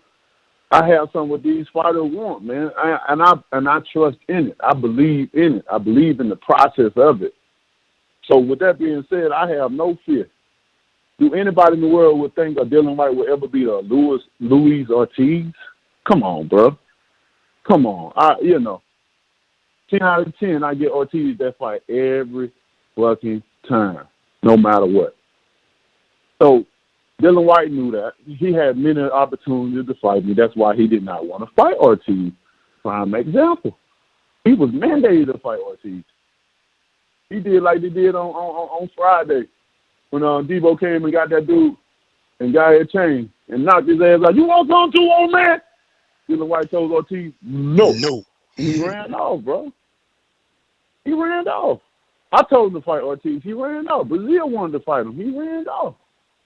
I told Eddie to put him behind Joshua. They didn't want to. So it's only so much that I could do to try to get this fight. I've been wanting to fight him, man. I don't even think he's a real Jamaican. Because I don't know no Jamaican motherfucker that ain't gonna fight, bro. I ain't seen one. I ain't never had one around me. I ain't never had one to try to dodge nothing. So I'm questioning if he really from Jamaica. He probably just from England. They want to say, oh, he grew up in the, he ain't did shit. He want to act tough and be out. I ain't never been around a Jamaican that wasn't tough, that wasn't ready to go down. Give you a good scrap. Not hide behind shit. Not behind no other man either. He on the side where they talking about slavery and shit. He over there laughing in their face. I don't know no Jamaican that do that. I don't know that. And I don't even want to get I ain't gonna even get involved in all that shit. We're gonna move on. No problem, champ. We got if you get up in the WBC ranking, but I'm gonna tell you this, he get in the WBC ranking, man, it ain't no discussion. I want him. I hope he get all the way up in there. If they let him back in and all this shit, whatever they do, you know how boxing is. Just wait. You'll see. I mean, but let's say they reinstated him for December 7th and he defends his interim. You are rumored to be busy, right? I mean, is the rematch one way or two way? Someone with the Fury? Yes, sir. Yes. What rematch? I mean, if you fight Fury, the rumor is that there's another fight attached to that fight. We don't think it's, I want people just to worry about one fight at a time and not really worry about what's going on the business side. And just that's why I don't want nobody to get their expectations up. That way, after the rematch, they won't be looking forward to nothing. I mean, after this rematch fight that happens in February, they're looking forward to something. I don't want their mind to be wondering, if it's another rematch or whatever. Just see what happens. Just see how this plays out, and we go from there. So one fight at a time, guys, and we go from there. That way we won't be confused and not know what's going on. And I'm telling the fans that for their safety, for their clarity, so they won't be frustrated about what's going on on the business side. All right, we got only a few more left. We got Stainless in Detroit. He says, congratulations to my champion, the people's champion, Deontay Wilder, a.k.a. the Bronze Bomber, a.k.a. King of Wakanda, a.k.a. the One Punch Man. My question is, why can't these fools see what greatness looks like? And thanks for being a true champ in every sense of the word. My man, Stainless, in them again, baby. Hey, man, I appreciate you, Stainless. Man, if only we can get through to them, and some of these people thick skull, I mean, it takes time for some people. Some people they go to the end until they can't go no more, while others, they tend to get it. Sometimes I know I need to prove myself in certain aspects, in certain areas. People look, especially when it's dealing with a traditional boxing, and if you're a hardcore fan and you've been around boxing and you know what to expect and you know what you've seen or what your mind been hypnotized to for so long as far as skill level, and you see a Deontay Wilder come abroad and you're like, what is he doing? What type of, style is this or whatever, and you're not used to it.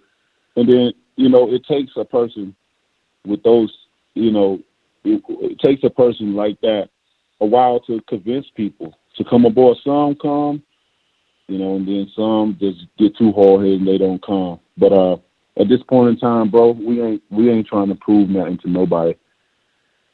anymore. We've done that. We're 42 and over 41 KOs, and if they can't realize that and understand the greatness of me, then they never will. And, you know, and they can be called nothing but haters at the end of the day. And we need those type of people, though.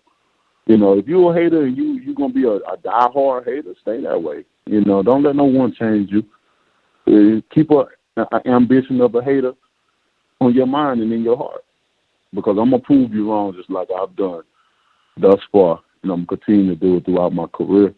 And all this time, you could have been a part of the team, could have been a part of the Army, but you chose to be an asshole and be on the other side of the grass. But appreciate you, Stainless, man.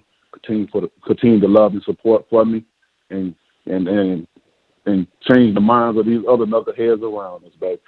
Bomb Squad!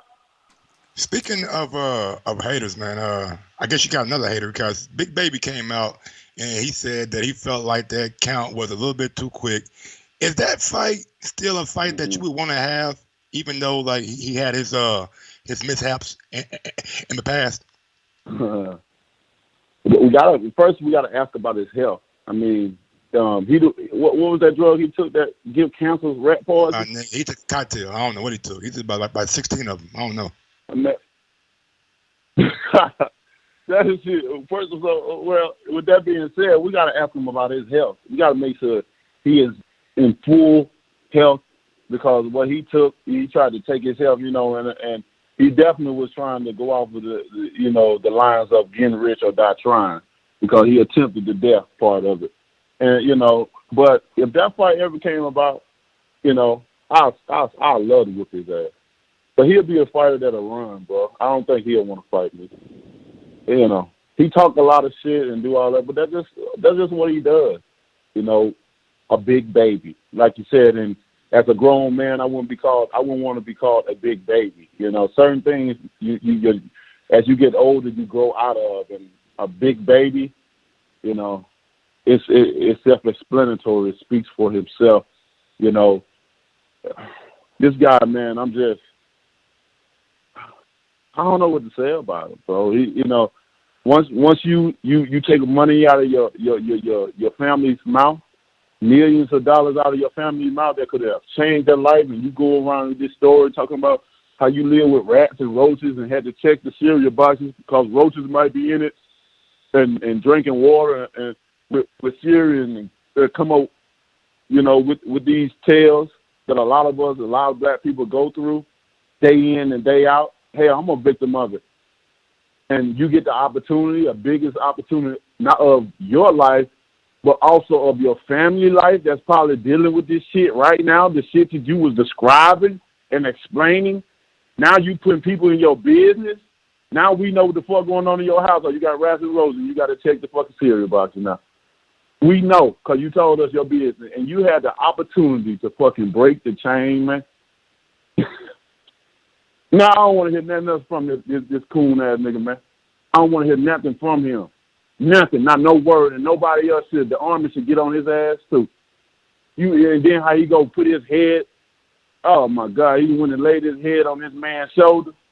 I want to come home. Man, you pathetic, bro. You pathetic. And anyone around you that knows you and say they're your friend, they pathetic, too.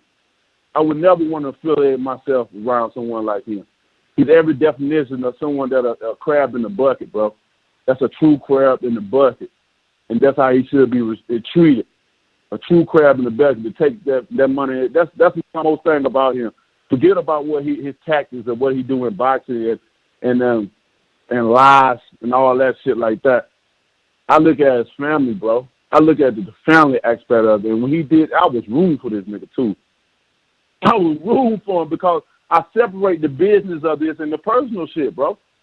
It don't really get to me what these guys say in my profession, because my actions speak louder than my words. I'm actually walking it like I talk it, and people are seeing it. Like I said, at this point in time in my career, I cannot be denied. Even the young generation know who Deontay Wilder is. You already know the little kids saying "Bomb Squad" all in the streets everywhere they go. for what this man did to his family, bro, they could have been right now. They could have been set. Although he might would have had a black eye and a sore face, he would have been paid. The family would have been eaten. Probably would have if they would have lived in the same place, they could have got a pest control guy to come in and spray the place. If not moved.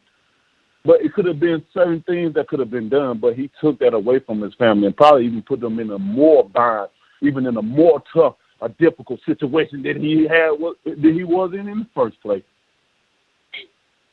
That's my shit about. That's my shit, dude. I'm disappointed in him.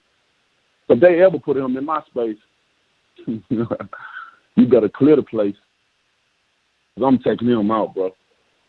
I'm taking him out, and that's my word. All right. We got CYP in LA that says nothing but love from the official bomb squad detonator on all you haters. Courtesy of our mutual friend Joey. Don't trip. It's a pleasure. CYP got you. My man, blessings. We got 7 in LA says my motherfucking champ. I've been in the Bay Area. So Bay, not LA. Area beating the Bronze Bomber drums these past few weeks. I promise I got over 100 pay-per-view buys. It's because I truly believe in you as a man before anything. Blessings, King 7. My man, thank you for the love and support and many blessings your way. We got L-Dog in New Zealand. Since you became the champ, the heavyweight division has noticed a tremendous resurgence in popularity. Not only are there many big names out there for you to fight now, but there appear to be some very promising names on the rise. Perhaps the most promising are Daniel Dubois, Philip Hrgovic, and F.A. Ajagba. What do you make of these prospects, and who will rise to the top of the next generation? I like the names that have been called out. Some of them I haven't. One of the names I haven't seen, do. The Philip guy, I don't really know who he is. I haven't really seen him in action in his profession. But the other two guys, they're definitely doing their thing and they're coming up. I think they're going to be a big asset to the heavyweight division. And continue on with this, continue on the journey of keeping the heavyweight division alive and healthy. Even if they don't get an opportunity to fight me, who knows what happens in their careers. Along with a lot of a couple of guys besides these three as well. I think the heavyweight division is definitely developing more and more heavyweights. A lot of heavyweights has came on board and wanted to learn the skills and the science of it, and you just never know what's going to be created in this division. We can't, just really take our minds off of what is being created, because you may come up with another Deontay Wilder out of nowhere and just come out of nowhere, with great skills and great punching power and ability. That's why history repeats itself and recycles, and a lot of these guys are getting the motivation to come and be their best and work their hardest to gain success and to gain trying to be the heavyweight champion of the world. That's why it's very important that I keep notice and pay attention to what's going on and continue to be a hard worker and strive for greatness, because I know I have a big target on my back, and I know there's a lot of guys that are coming up that want to feel like they can take this right now in their career. And for my message to them, hey, continue to work hard, because you may get that opportunity one day, and when you do, you better take full advantage of it. It's not going to be easy. I tell you that right now. But may God be with you on your journey up, and when we meet, may the best man win. Just for context, Philip Hrgovic is 11 in the WBC. Daniel Dubois is 15. And F.A. is not ranked in the WBC. We got the next question coming from Canna saying, congratulations. I expected that to be a tougher test, but you proved me wrong. When do you expect some of the UK counterparts? I'd love to see Wilder versus Dubois before you retire. You basically just answered that, so. Yeah. All right. Dr. Mofongo in Long Island, New York says, congrats on a great win, champ. You say you don't see Fury really changing anything for the rematch. However, history has shown us the boxer usually wins the rematch because they are able to adapt while the puncher does not. You're obviously the puncher in this fight. Why is history wrong here? Well, history has been wrong ever since I've entered into boxing. You know, I've been a myth buster ever since I've been in there. And if you don't believe me, go back to the start of me, what people said I couldn't do or what I wouldn't be or this and that. You know, we talk about this over and over again. And, you know, at the end of the day, that's your opinion. You know, the fact is I've been in there with the ring with him before. You've seen the best of Fury. You didn't see the best of Deontay Wilder. I didn't give you all of me. You know, there's a lot of different things that was going on with me. And you can have a boxer, you can have all the skills in the world. But you got to do that for 12 rounds, 36 minutes. And I'm going to hit him. That's the fact that when I hit him, what happens when I hit him? That's what you should be praying and worried about. So I'm not worried about him boxing or him improving because I don't feel he's going to be able to prove anything, you know. And at the end of the day, may the best man win. I'm confident in what I'm going to do. Hopefully he's confident in what he's going to do. And we're going to see what happens. He's going to be fighting many demons. One thing for sure we know, he can't hurt me, but I can put him on the ground. You didn't see me getting up off my back twice. You saw him getting up off the ground. And that's facts. So good luck, and may the best man win. Champ, we got 4 more. You got time? Yes, sir. Let's do it. You the champ, man. People's champ. Mo says, congrats on the KO win. Some people disagree, but I feel you are the face of boxing. What do you say to those who feel differently and consider it to be Canelo? Respect and salute. The old face of boxing debate. You know, yeah, baby. You know, I'm definitely here. You know, especially in my opinion for what I've done. You know, and the heavyweight division is the king of of boxing, bro. These lower weights can't quite beat us. You know what I mean? They can't. They, you know, when you're dealing with boxing, you know, the heavyweight division is the king of the division. You know, it's because of our power, what we possess in the ring, and what we can do to you. So, you know, like I said, all these lower weights, they had the opportunity when the heavyweight division wasn't booming.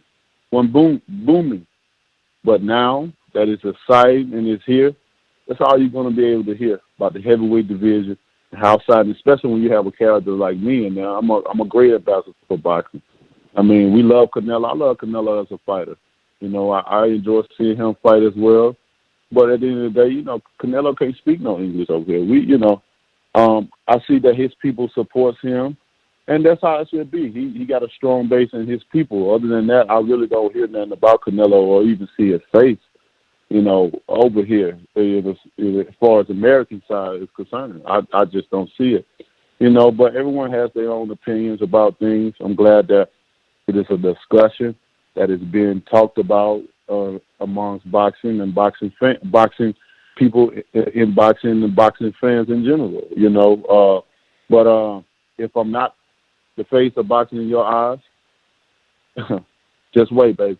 Soon it won't be no denying. Soon there won't be, you know, no comparing. You know, who is the man? Who is the face of boxing? You know, as I can see it, ain't nobody hitting hard as me. Ain't nobody giving people dramatic knockouts and exciting fights like I wouldn't say exciting fight, but exciting dramatic knockouts like I'm doing. Because a lot of people giving exciting fights, but the way they finishing and the way I finish a guy is day and night, you know. And I can do it over and over and over and over. When you see me, you really have to be on the edge of your seat. Like I said, don't blink, don't drop your phone, don't go get that last beer. Don't go get that last pizza. Don't get somebody beside you that's going to disturb you. You even got to put the baby to sleep. because you're gonna be the one that's looking up saying, "What happened?" I told y'all that before, and I got a lot of stories that they didn't even see what happened. They didn't even catch what happened. And I'm that type of fighter. So, I'm just glad to be in the discussion amongst this. Like I said, I'm definitely about to take over. I am the face of boxing. And if I'm not in your opinion right now, I will be soon. Keep paying attention, baby. Aaron White, congrats, champ. Since Fury calls himself the lineal champion, and knowing that the Ring Magazine belt will be on the line for the rematch and up for grabs, when you beat Fury, will you call yourself the lineal champion, the Ring Magazine champion, and the WBC champion? No.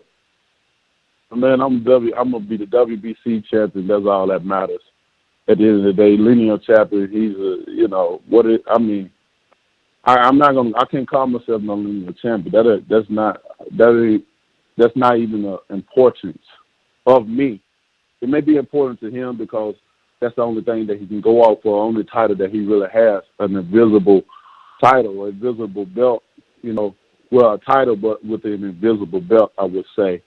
And that's the only thing that really he tries to have any type of relevance into the sport, to say the lineal. But I don't know when we ever cared about something about a lineal. And a lot of other people's opinion, a lineal died way back in the Klitschko area. When Vitaly had it, he never got beaten. He just, he gave it up, and so forth and so on, or whatever the conversation be about. But, that lineal shit, I'm not going to be no lineal. I don't care about that. Nobody has to worry about me even saying it come out of my mouth, or you don't even have to even waste your energy even putting it as a title of mine. In the Ring Magazine, we all know that's who runs the Ring Magazine? Golden Boy, right? Yes, sir. That's the Oscar De La Hoya belt, all right? So with that being said, they can keep it as well. I think those guys still have an issue with me when I left. I made a decision for my family, and as we can say at this point in time, I made a perfect decision. Of leaving the promotion and doing my own thing. This is what it's all about. When you can find growth in yourself and you can bet on yourself, I'm talking to the fighters now. Take that opportunity, no matter how it's gonna upset someone else. When you feel you ready, and you have the tools to succeed without others, and you are the product, take initiative to bet on yourself. You're risking your life in the ring. So if you're going to do it, risk it and get the most of it for your family and not for someone that could benefit from you. Because guess what? If you die or get hurt, they got 100 more people lined up to take your place. And your life is precious. So you got to remember that. And I bet it on myself. I took advantage of an opportunity that I had, and I bet it on myself. And as an organization, as a people, they should be happy for me. But ever since then, it's been a lot of vendetta towards me and hatred, which I don't understand. So they can keep that damn belt as well, too. Ain't no need to putting it on the line. Because when I play, it's going to be one belt that means anything that's going to be put on the line, and that's green and gold belt, baby. And it said the WBC belt. All right. We have Joaquin in Florida. During your Joe Rogan interview, you said your grandmother always told you that you were special and different. When did you realize she was right and start to actually speak it, believe it, receive it? Thanks for your time, champ. Thanks for always being a true champ. Yes, sir. Thank you. And, yeah, my grandma used to tell me that all the time. Every time I got suspended and she had to come and get me from school, she would be very upset with me. She just used to be a teacher. My grandma was a teacher, and she was like, "Baby, God's trying to use you, baby. He can't use you if you're doing all this mess. He want to use you. You're special. You're anointed by God." And just looking in her eyes, yes, ma'am. Yes, what I'm saying, not really understanding, what she was talking about. But, as I grew and started to get into certain things, I started understanding a little bit more about what she was saying and what to look for. Like, things started happening to me that I couldn't understand at that moment in time. But as years passed by, and looking back on those moments, maybe it's because I wasn't knowledgeable enough or educated on certain things, certain subliminal message, certain spiritual things that's around that I didn't have, I didn't have no experience or knowledge of it to identify certain things. But now as a grown man, I tell people all the time about entering in my 30s. My 30s has been some of the best years of my life of understanding, confirmation, and manifestation. And it's been it's been amazing, the things that I've been able to understand and been awoken to, and just being a woke man in general. Being able to take initiative of my own life, my own career. I'm betting on myself. And to see these things, I understood what Grandma was talking about. And even now, I share a lot of things with you guys now, in my profession, and I share it inside of the ring, and you guys are the witness. You guys are witnessing greatness right before your very eyes. You guys are witnessing one of the best in boxing, as a heavyweight in boxing, period, right before your eyes. You have so many, it's a thing, go back to Nez where y'all posted up, when you had these guys about different defenses. You had a great defense, superb defense, and you had me under a guy no defense. The champ! Untouched. The fucking champ! Watch, yo, you seen that? That's official, man. Yo, true champ, man. That. Somebody said that to me. That shit was hilarious, and that true statement. And it's like you're witnessing greatness of me. You probably couldn't understand certain things of me, but at this point in time, again, like I said, there's no denying me. And those that show hate, we still have room. We still have room for you guys to come in and show love, because love overpowers hate. And with that being said, we're just only multiplying. We never die. Gotta get another wagon, bro. Yeah, man. All right, so the very last one is Compa in L.A. that says, congrats, champ. Will you be fighting again in L.A. anytime soon? Thank you so much, brother. Love and peace to you, and wishing you many blessings. And off the top of my head, I'm not too sure just yet. One thing is for sure, when you're fighting in L.A. and California, man, them taxes are dumb high, boy. I tell you, boy. Shit. Man, I thought my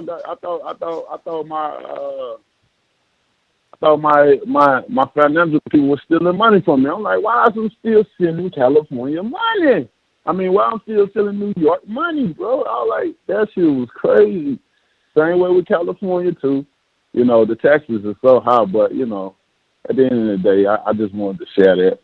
Everyone knows. So that means Vegas then. It's not gonna. I mean, we got a lot of places. There's a lot of other places. You got Dallas. I wouldn't mind fighting the Dallas arena down there. Wait. So you saying that the Fury fight isn't happening in Vegas? Because that's what they're reporting. No, I'm not saying that. No, I'm not saying nothing. Don't get no one stirred up. We just just stay tuned and see what happens. You know what I mean? It's more like it's a strong possibility. It's still being 90 seconds. Strong possibility, but I'm trying to book that hotel before it get expensive. That's all. We got to book them hotels before it get crazy. Right, that's true. No, but most likely, it's strong. Like I said, most likely is if it's reported, most likely it's in Vegas. Again, I just talk, but to get back to the fan, that's not going to stop my love from going to different places. I 60 seconds.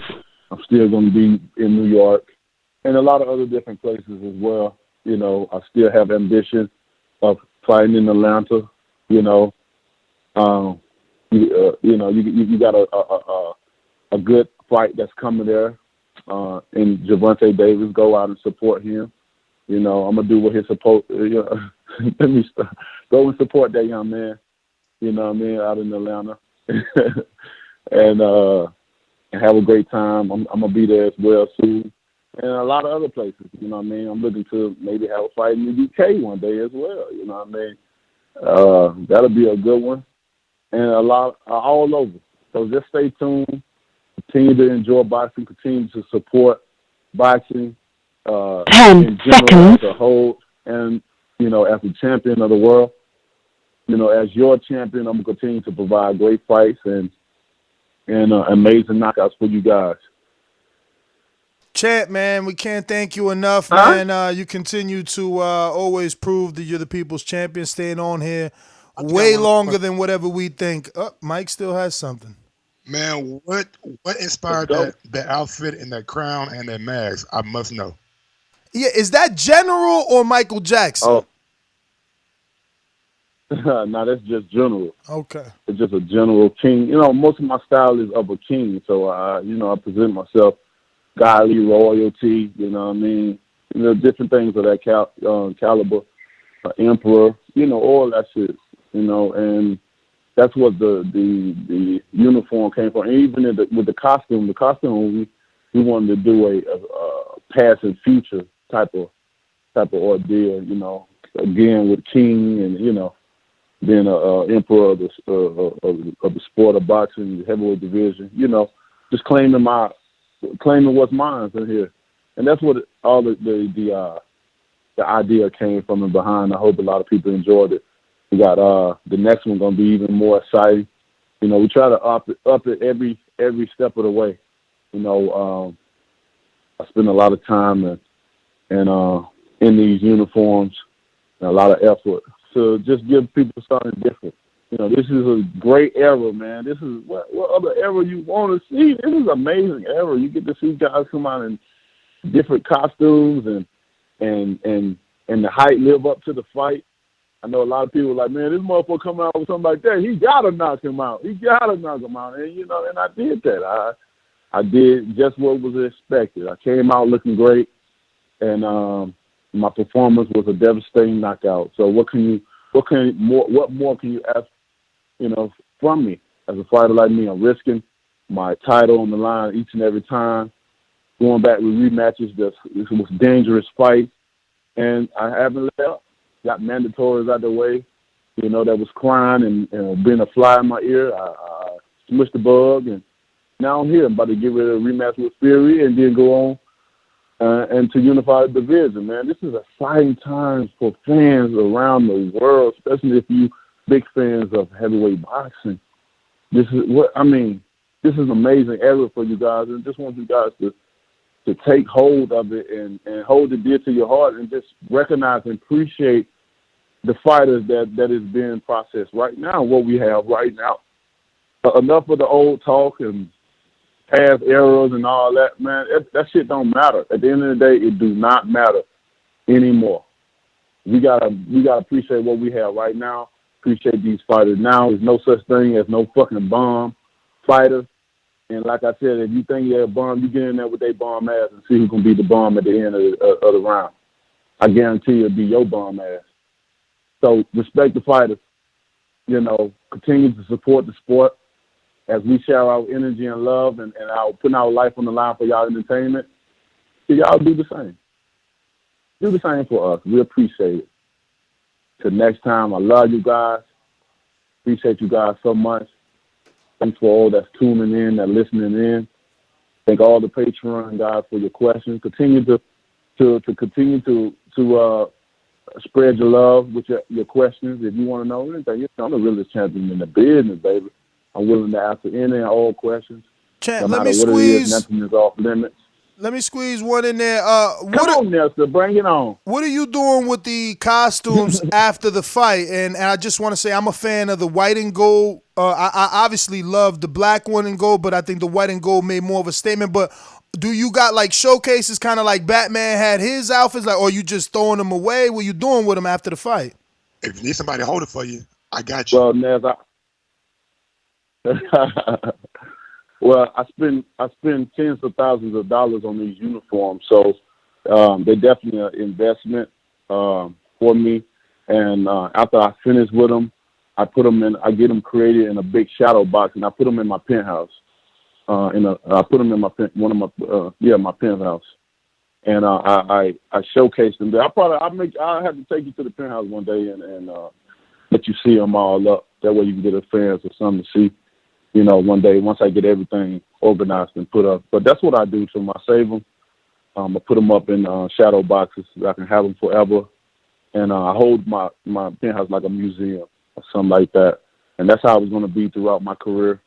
with all my uniforms. They would go up on the wall or be held on the ground like a statue, as if it was really me. Like with this uniform, I'm thinking about putting this instead of putting it on the wall, putting it in a big, nice shadow box on the ground, and probably get a mannequin as if it was me to stand up. Yeah. And, you know, I'm going to get creative with it. That's how I'm envisioning like them. that. I'm envisioning them the way Batman got his suits, you know what I mean? And they like in these glass bubbles, but there's a mannequin still wearing everything so that people could still see the true essence of it. But, Champ, man, I don't want to keep taking your time, man. Give us a bomb squad on the way out. Go ahead and do what champs do. And thank you so much again for your time. We truly appreciate it here. And everybody, obviously, in the chat is definitely expressing the same sentiment. My man. Again, for all my fans, I love you guys. You know, continue with the love and support. And we're here now, baby. We can't be denied. And here we go. Thank you, hey, Mike. We're going to call in the Bomb Squad Army, baby. And all my Bomb Squad Army with me, baby. On 3, Bomb Squad. Ready? 1, 2, 3. Bomb Squad! Yeah, baby. I love you guys. Love, peace. God bless. Champ, have a good night. Thank you. There you have it, ladies and gentlemen. Deontay Wilder. What a day. Great day. Great day. We had Wilder. We had Finkel. Who we had early in the morning? Whoa. What an interview. I don't know who had Abel.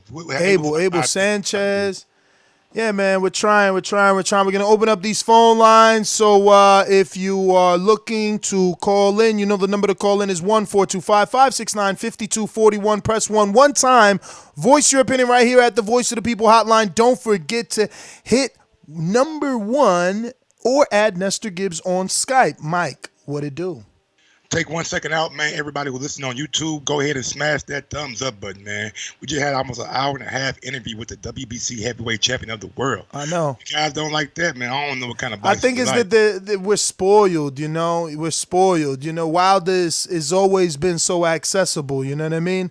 But that's why I've always called him the people's champ, man. You know, I would love to see other champions do this. You know, absolutely. he really does a victory lap on all platforms. If you notice, man, it wasn't not one question. He said, "Nah, pass." Next question. He didn't say none of it. He answered. Yeah, no, not at all. Question. But we got super chats right now. Chauncey Pearl says 2 questions. Champ, what kind of music you feeling these days? Would you consider a MMA versus boxing crossover? I think he answered that, the second part. But Chauncey, man, if you want to ask questions, bro, go over to Patreon/The Boxing Voice and sign up. Anytime we put these posts out, you can ask a question free of charge. Topsy 2000.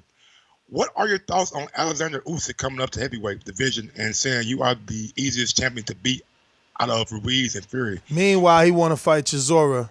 Yeah, he got problems with tablespoons, so I don't know about that. The Real McCoy says, keep doing your ish. No, keep doing that ish you doing, champ. All right, Real McCoy. Rod A70 says, fuck those fake-ass belts. Wilder, king of boxing. And we got one from Trill Boxing Talk. Big ups to y'all.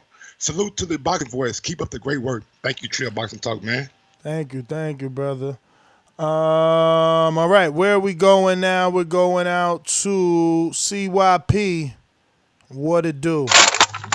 Like a sponsorship? I'll be back right at you, CYP. I think I did that, or was that the? I think that was the other show. I had to buy some time for the Finkel show, so I think I went callers first. But my bad, CYP. We'll be right back. Remember to rate us 5 stars on iTunes. These calls are brought to you by El Camino Electrical Services, experts in electric vehicle charging stations. For consultations and turnkey installation, visit us at elcaminoelectricalservices.com. CYP. Yo. Great interview. Great questions. Great energy. I got something that's gonna kill this argument. And if it don't kill it, then y'all just want to stay alive. Mike, who's the face of basketball right now? Face of basketball right now? Yeah. I mean, you got to go with the king, right? Yep, LeBron James. Who's the face of women's tennis right now? Women's tennis. Not even a question, Nick Serena. Who's the face of men's golf right now? I would say Tiger Woods, but he really, I mean, he Okay. won, but he ain't been like killing. Like, I like Rory Oh no, no, no. McIlroy. I'm not I asking like you. I'm not asking you who's doing the best. I'm just asking you when the people face, think the of most it. recognizable. Yeah, yeah. Tiger Woods. Okay. I think that's funny how all those sports line up perfectly with what ESPN list was. All the major sports that we named, when we named the face of that sport, ESPN has them as the first person of that sport. But when it comes to boxing, y'all don't trust ESPN. They got Wilder. Deal with it. It's life. They got every fucking top sportsman on there represented the right way. They did the same thing with Wilder. Y'all can be mad all y'all want to. It's not Canelo, it's Wilder. If it's LeBron James, it's Wilder. If it's Tiger Woods, it's Wilder. If it's Serena Williams, it's Wilder. If it's Bryce Harper, it's Wilder. If it's Rafael Nadal, if it's Federer, it's Wilder. Deal with it. Deal with it. Deal with it. Second call coming. Hey man, you know what I was most excited about and just gave me a warm, fuzzy feeling inside this? What's that? Oh man, I almost shed a tear, my nigga. Like, why? The nigga started talking about Terrence in such a high. He started talking about a high place. He felt Terrence was a real dude, and to have my champion Deontay Wilder recognize my other champion Terrence Crawford. Oh man, it really touched me, brother. It really, but for real though, it touched me, man. Ain't nobody got time for that. Fam, man, we got callers to get to. You Crawford fans find a way to bring this dude name up. Hilarious. They think they're going to keep him relevant by talking about him with other champs, man. Hilarious. I'm just saying, man, time after time again, boxers come on and boxers give Terrence Crawford his respect. Yo, and time again, boxers don't give Deontay his respect. We got boxers of the past that don't, and he got to prove him wrong. So that's just it's the same thing, champ. Your man got to prove him wrong. The difference is Deontay out here proving him wrong, man. And your man's he's cashing checks, man. Cashing checks. Going out to Troy in Baltimore. What's going on, Troy? Yes, sir. Now, see, that was a great interview, man. You were in your element. That guy you spoke to right there, that guy is the people's interview, man. Because, see, when I said, like I always say, he's a charming asshole when he could be a superstar because he gives of himself. It's just a simple thing. He's always been a giver of himself. That doesn't mean as fans we can't have an opinion that might be opposite of yours. But I tell you what I love the most about this, and I'm using my boomerang. One, he echoed a lot of what I was saying when first there was the Crawford thing, then it was the sanctioning fees with the PBC belt. I brought that up, and you just did your thing, started yelling, called me a fool and all that. And then there was some other thing he said, which I can't remember off the top of my head. And then I was telling you to put me on the phone with him because he brought up White, and his whole energy kind of changed. And, I want to have a decent conversation with him. Here's my thought for you, man to man. I can't tell you what to do. You should put callers on with him that you know who could handle himself. I am one of those callers. I'm not a fool. You understand me? CYP is another one of them callers, and Stainless, he's another one of them callers. Put people on who actually have something to ask the man, because he's not going to turn away from them. He isn't. That's the type of dude he is. That right there is a people's champion. That person you spoke to. You want to ask him a question? Troy. That's what Patreon's for. But that's not organic, man. That's just not organic. Oh yeah, name someone else doing that. Okay, why does it have to be someone else, man? Why can't you be the first? Organic is that's the definition of organic. New, original. What you mean? Fresh. No. You told me to name someone else doing it. Exactly. If someone else is doing it, how's it new? Because you can't name someone else. Nestor, please stop beating up my time with your circular conversation. Well, what you just did. Well, you asking me to put you on. You stepped over yourself. You asking me to put you on. You asking me to put you on. Yes, I am. Yes, I am. I said that clearly. But let me finish. Great. I'm not doing Great. I know you're not. I guess I'm great. I understand that. But like I said, that was a great interview. We don't have to go back and forth because you're going to end up with your face cracked, just like your champion cracked your face about Crawford, the franchise fee, and it was something else he cracked your face about too. And I was sitting back here having a good time laughing as I'm seasoning up my jerk chicken and my rice and stuff for tomorrow, Thanksgiving dinner. Y'all be fake jerk y'all chicken. be blessed Like Wilder tomorrow. said, man, he ain't never met a Jamaican Y'all ain't be want to blessed fight. tomorrow. You asking for 1 Y'all minute be blessed rounds, tomorrow. man. God bless You asking for everybody. 1 Keep over minute talking. rounds, God, man. y'all have a great Thanksgiving, and y'all be safe. Nesta, you be safe too. I mean, you too. I And love you, stop being Troy. so. I love you, Troy. But nah, man. I mean, I thought the first time I answered that was clear enough, man. We can't risk it, man. You know, can't just do that. We already doing that with the Patreon questions, but you know, taking that chance is. Yeah, it's kind of crazy, man. You know, maybe one day, man. Maybe one day we'll evolve to that status. We'll go out to Aaron and Cali. What's going on, Aaron? What's up, fellas? How you doing? Great interview. Kind of disappointed I asked him that question on the Ring magazine and Lineal. I was kind of surprised he wasn't going to own it. But, you know, it is what it is. They'll still probably hand it off to him after he beats Fury, so we'll see if he puts it around his waist. But, you know, I really want to see him attack Fury in the body. When I watched the rematch, Fury was wincing a lot when he hit him in the body, so I think that's going to be a good strategy for this rematch. But another thing, when I heard Wilder's interview with 78 Sports, it was great. He said that he's going to go after Fury's eye after that cut. He said, you better believe I'm going to open that bitch up. He says, I want to make this motherfucker a bloodbath.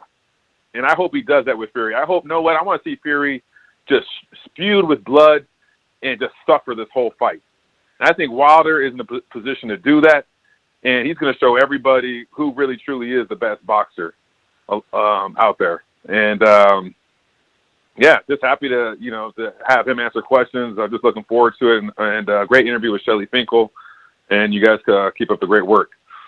One other question I wanted to ask really quick is if the IBF is going to try to strip Ruiz, do you think Ruiz will fight Pulev to keep that IBF belt and then fight Wilder after that? Or do you think he'll just drop the IBF belt? He's definitely fighting for the IBF because that's what they ranking him as, the IBF and the WBA champ. That's the only thing PBC's recognizing. But that is Konaki might fight Pulev. Yeah, well, he is like an interim. He's not a mandatory. The mandatory is Pulev. But Aaron, that was your time. Let me get to what looks like New Zealand. L Doggy Dog, talk to us. What up, L Dog? Since Wilder brought up that meme you guys posted about the defense, I thought I would come on here and completely debunk that. According to CompuBox, the best defensive fighter in the sport is Vasyl Lomachenko. So why does face look like that after Pedraza fight? Okay, the face test. Now, listen. What about Luke Campbell? That is clickbait garbage. Because let me ask you something. It got you to call in. If I spill something on a white shirt or a black shirt, which is the stain going to be more visible on? On the white shirt. Exactly. So when Lomachenko gets bruised up, it's going to be more visible. I mean, let's just look at the stats. Lomachenko versus Pedraza. I got it right here. Pedraza threw 931 punches, landed 111. That's 11.9%. Ortiz threw 179 punches, landed 35. That's 19.6%. Lomachenko's defense is way better than Wilder's. It's disgusting to even mention Deontay Wilder in the same sentence as the greatest of all time. Vasyl, high tech, best since Muhammad Ali. You know, turned L's into W's. Second fight. The greatest of all time. He's undefeated, man. He turns L's into W's. He is the best. You're right. Name me one other fighter that loses. You're right. Yo, I like L Dog though. Now we know he's the Croatian lover and Lomachenko savior. We got you. We going out to Johnny.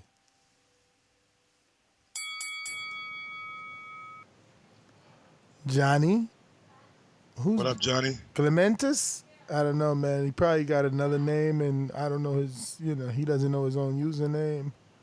In the meantime, we going to CYP on a boomerang. Oh yeah, Ness. Oh, he back. Oh, hold on, CYP. Apologies. Yes, Johnny.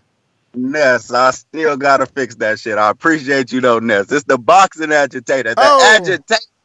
what up? What What's up up? with What you, up? Mike?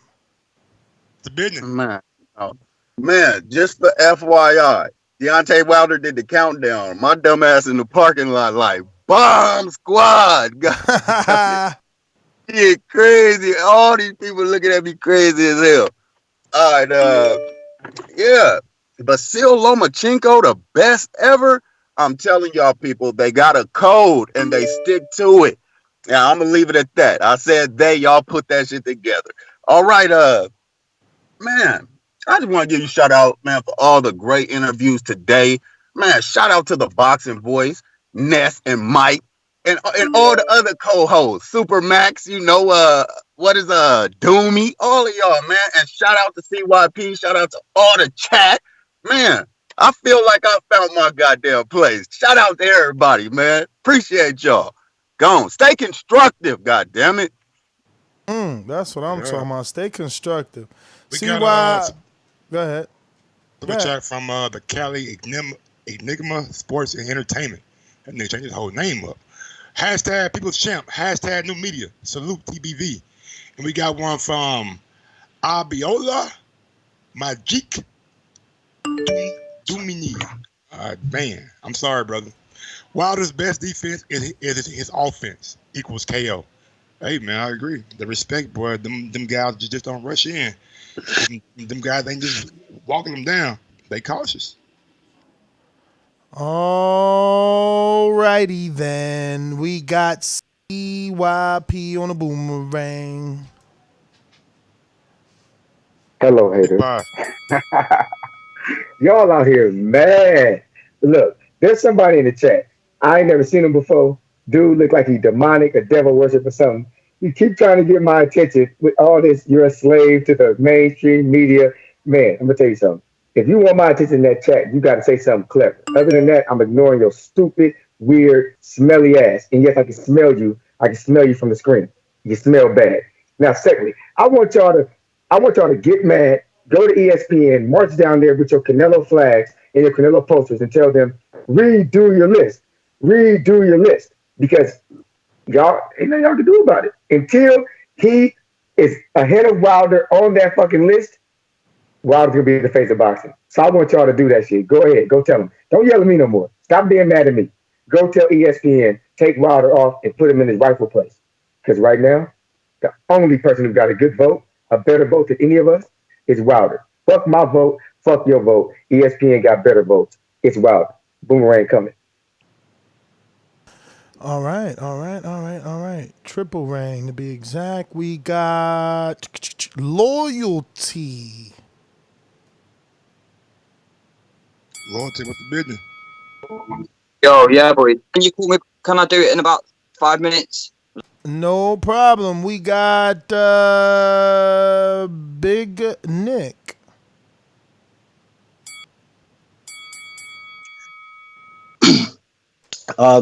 That was a good interview, man. That was a good interview with Wilder. I like him when he's not really talking too tough about boxing and just talking about life in general. He's a cool guy. He's actually a genuinely cool guy. But sometimes when he talks about boxing, he starts talking in that third person. I just zone out. But I just want to say, shout out to TBV. Like, always number one when it comes to these interviews. Just want to reiterate to the caller a couple of calls ago about Andy Ruiz. I don't really think you're going to have to worry about what mandatory Andy Ruiz is going to be taking, whether it's the IBF or the WBO, because we all know December the 7th, all you Wilder fangirls, you are going to be bowing, yeah? I just want to say this, Nez. Who you got in the fight? AJ or Ruiz? You know who I got. You got Ruiz, yeah? Yeah. Okay, I'll tell you what. On December the 8th, when you do the review show, yeah, I want you to open up the show with, Anthony Joshua, because you are going to bow, yeah? First of all, it would depend on his performance. I mean, if it's a robbery, like we know it could be, No. If he won it cleanly the way that Ruiz beat him, I will give him his just due. You're gonna hear me on a live fight chat, so you're gonna get it live. I can't hold it back. I'm a boxing Okay. fan. All right. Okay. Well, I'm just going to remind you. AJ knocks him out. Oh, hey, that's what we're getting. Yes. That's my call. He hit him with the right hand. That's like the bread and butter. He couldn't do it with that one. Chill, champ. We going to Pat and Bean Town.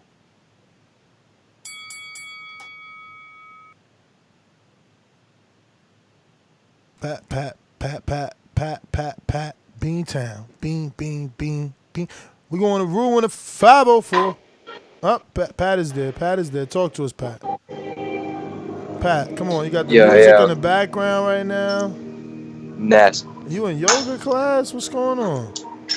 You sound like the church music playing. Pat, come on. Yeah. I don't know. Pat, you got like church music playing right now. We got to be careful with the copyright. We're going to go to Rule and 504. We'll be back to you because we love you. Rule, holla. Yeah. What's going on, fellas? Shout out to L Dog because Loma rarely gets any love on this show, so at least it's good to know that there's another guy on here that appreciates Loma. You can hate all you want. Dude, you spent 2 hours on a Sunday show ripping apart Loma's resume. I've rarely seen you have that energy with anyone else, bro. Let's be honest. That's it's okay. That's no big deal.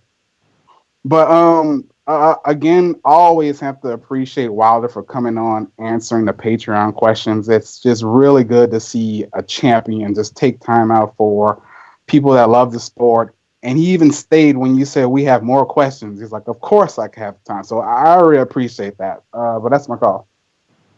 As do I, man. As do I. I've been saying he's the people's champ for a long time. You know, I would love to see other champions. I'm not going to single anyone else out anymore. I used to do that. I'm not going to single them out. I just would like to see other champions do something like that. It doesn't have to be with us. It's just everywhere, man. Open up. Be accessible, man, to somebody. Going out to Steve in Chicago. Hey, what's up, guys? What up? Yeah, great interview, man. There's no denying he's the people's champion, 100%. I disagree on the face of boxing. He's on the come up. But for me, that's Canelo. But I'm not going to waste my time debating that. But I'm going to cut through the other bullshit, and that's with Fury. Fury and all these and I'm including Fury in all this. All these UK guys, they are domestic level fighters. They are not world champions. That lineal is a bunch of promotional shit from ESPN. You cannot be a lineal champion after taking almost 3 years off and then fighting a bunch of nobodies. You know, I don't recognize that lineal stuff for nothing. I have him as just a domestic level guy. He's no champ. That's my call. Right. Steve, express your frustrations and celebrate in the celebration. We're going out to Mike in the UK. Talk to us. Hey guys, great interview for Deontay Wilder. Look, man, people like to have this theory that people in the UK don't like Wilder, but look, we like Wilder. He comes on, he talks, he does more than what Anthony Joshua does in regards to that. So, kudos to Wilder for doing that. The one question I would like to have known is, based on that, is that because right now he was having that negative energy in regards to negotiating a fight with Anthony Joshua. I want to know what's changed between now, because Shelly Finkel's saying that next year after the Fury fight, he wants to fight Anthony Joshua. So I want to know what's different now than it was a while ago before the Ruiz fight. Do you know what I mean? That's one question I would have wanted to know, because he was having that feeling of, I'm not talking to that team or nothing like that. So that would be a good. Well, because he thinks Ruiz is going to win, obviously. Yeah, but we all know that's not going to happen. But like others, no, but he's I don't that's not going to happen. But that's for another show where we do the prediction show. But I said from day one that AJ's going to win rematch, even after we lost the first fight. So, but that's another topic entirely. Like, yeah, it was a great interview. I liked the interview. Like Deontay Wilder, when he's not talking like, that, bomb drop stuff, he's a cool guy. Do you know what I mean? So kudos this is the UK representative. Kudos to Deontay Wilder. Peace and love. Peace out. Michael, thank you for calling in as always. We Big up, got Stonebone Boxing.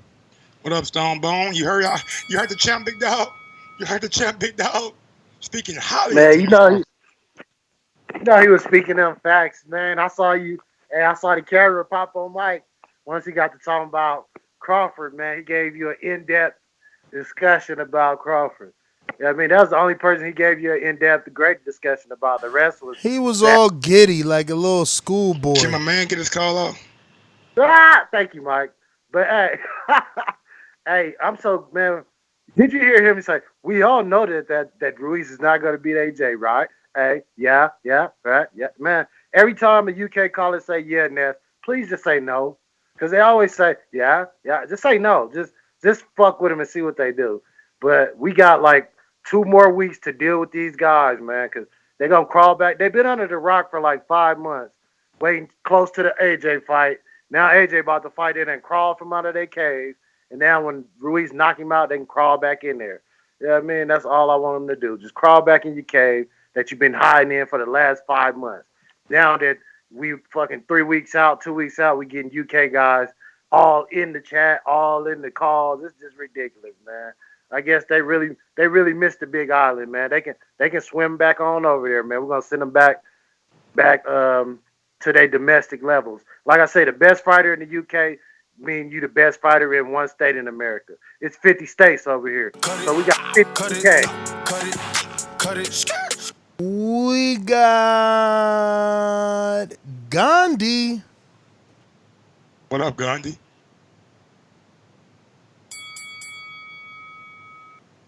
Speak, can he? Vagabundo. What happened? Anything about boxing? Just talk anything.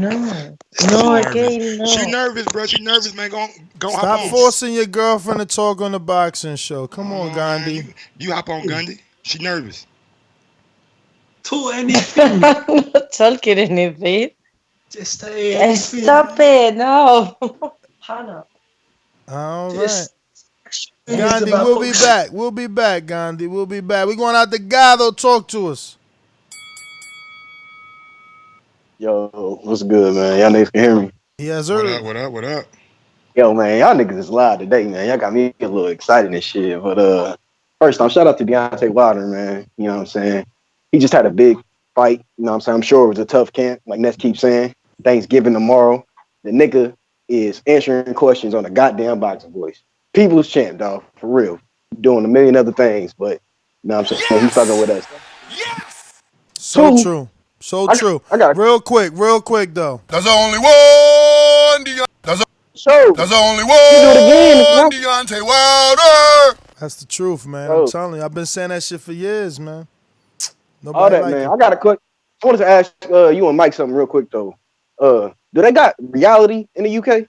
Like, do they live in another dimension or something? Like, do they live on another plane? Like, the shit they saying, like, I don't even understand. Because if they do got reality, there's no excuse for it. But if they don't got reality over there, then all that shit, that's perfect. I understand that. You gotta excuse them. They're still using 2G, so let them be, and they'll catch up eventually. All right. And then I want to throw this out there, man. The walls are closing in, man. Pretty soon it's gonna be undeniable. All this Wilder talk. I mean, in my opinion, it's damn near that point already. But I guess people hard headed. So when he get all the belts and become unified and all that good shit and make his first unified defense, I don't want him walking out doing his little ring walk. I want him in one of them chairs that the motherfuckers got to carry out there. I want AJ like Prince not seeing her man. AJ on one handle. I want Fury on the other handle, and then I want White and Big Baby on the back because that's the closest they gonna get to greatness. I'm done. Bomb Squad! And he went off about Big Baby today. I forgot all about that. I know. No, on a lot of people though. Mayweather too. Yep, Mayweather. He said, fuck the haters. But like, where we at? We got them next, big dog. Let's see how many people we got watching. I need some more thumbs up. I feel like Did we get to the super chat from Abolia? I got to all of them. All right, so we have Moisa. What's going on, Moisa? I'm probably pronouncing that all fucked up. Mo, man. Not Mo, sir. Mo. Oh, Mo. What's going on, Mo? What's going on? I've been watching boxing for years, and when I first watched Wilder, I always thought he was going to lose one day, but lately it's dawned on me, and everyone passes by how his jaw is like iron. And when you got a jaw like iron, you can hit like a horse. I don't think it's dawned on me. I don't think anyone can beat him. And I'm from the UK. Everyone talking about UK, and I think he's going to be standing on top of the hill. A great interview, boys. Well, thank you, Mo. Appreciate the call. We got to loyalty, right? Absolutely. Absolutely. Pat in Beantown, you're up. No, I didn't. You Wait, sure? get the loyalty? You sure? You sure? Yo, I'm here. Yeah, I said back in 5. Oh, yeah, they come back in 5 minutes. You're right. You're right. Go for it, loyalty. Yeah. Well, fair play, you lads, because you've done well today. Do you know what I mean? You've had 2 amazing interviews, and I don't want to say stuff that's going to either cloud anything or make it put a negative vibe on anything. It's there's no way here. It's only love. I mean, I'm glad Wilder's finally started to learn about timing and speed and distance. You know, I'm finally glad he's got that down. I don't think Wilder's going to fight Fury, though, to be honest with you. I think if Ruiz wins, there's going to be some type of manipulation, manoeuvring, and he's going to try and set that fight up instead. I think with Wilder, you have to read between the lines because half the time he talks cryptically. Some people don't know what he's on about, and some people do. So you've got to understand what he's talking about. Some people do, some people don't. And it comes on the spiritual aspect. But I think you should talk about that outside of boxing, not when it's involved with boxing, because people don't want to talk about religion in boxing normally. So if people want to talk about religion, we can talk about religion, but I don't know what his call went to. Religion and boxing and religion. I and mean, boxing. no, because he says that Wilder's spiritual, and he just feels like we keep it outside of boxing. But if we want to talk religion, he could talk religion. I mean, his screen name has always said loyalty John 3:16, so he's obviously religious.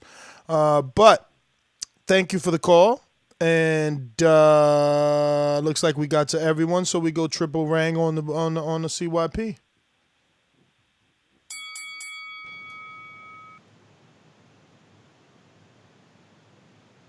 CYP. CYP was building. Hello. Yeah, I want the third one. I don't guess. Yo, CYP. Hello. He's definitely unmuted, but I don't hear him. Me either. All right. CYP. Once, twice, busy. Alrighty then. That's GTO, Instagram and Twitter. Just want to, once again, thanks the champ for coming on. Thank Chris for setting everything up.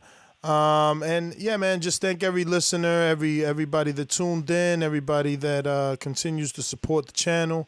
We appreciate it. Follow me on IG at Gross1911 or on Twitter at Gross2312. And big ups to the champion. Thank you for coming through and spreading some of that knowledge or some of that insight with us. And you can also follow me on YouTube at Mike on Sports. Check out my rugby reaction video that I did yesterday. And I think I'm going to do another soccer video today. So, yeah. Rugby champ? You watch that too? Man, I don't watch that shit at all. Man, somebody just told me, Mike, make a reaction video on rugby. This shit was epic. God damn. Let me see. I think we got CYP back. You there?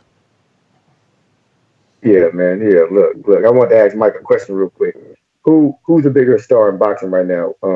Before this week, was it Ortiz or was it Kovalev? Before this week, I would say more Kovalev. Okay, I think Kovalev too. I don't know if they could agree in the chat. They could give their answer. Well, I'm trying to figure out why the fuck did Deontay Wilder versus Ortiz sell the same amount of tickets as Canelo versus Kovalev. but the other nigga's not the face of boxing. The other one is. You got two bigger stars in your opinion, in most people's opinion, versus two lower level stars in everybody else's opinion. But the same amount of people want to see both of them fight. Imagine if Ortiz had any kind of name recognition. Stop it. This Wilder has been carrying his name and getting bigger with nobody's next to him. Fury's the only dude who's brought anything. While you got Cotto, Mosley, Floyd, Lars, you got Kovalev, you got so many Triple G, so many different Chavez, so many different stars that help Canelo shine. While Wilder over there shining by his damn self. Let's think about that. ESPN got y'all heated. I got y'all heated. Don't be mad at me. Be mad at life. CYP out. CYP. On that note, want to thank everybody for calling in. And it looks like we got another late addition. That's cool. Smart Money. What up? Smart Money, what up? What up, Smart What's Money? good? What's good? What's good? You the man. Talk to us. Hurry up, you guys, man, because I heard someone phone in and say UK fighters ain't world. What business is that? That don't make any sense. What the fuck happened to Regis Prograis in '02? Just stayed on that world level, like. Hey, man, you got to be respectful when you talk about Regis. Listen, I like Regis like you don't like Regis. I thought Regis was going to win that fight. But listen, let's be honest to yourself. Did what you think happened happen? Nope. Something else happened. Exactly. So are UK fighters not world level? I never said that. Well, That was a call. Yeah, that was a caller. Everybody's entitled to their opinion, champ. Listen, you can be entitled to your own opinion, but if it's stupidness, do not bring it up. How can one country be world level and that's it? Only Americans and that's it.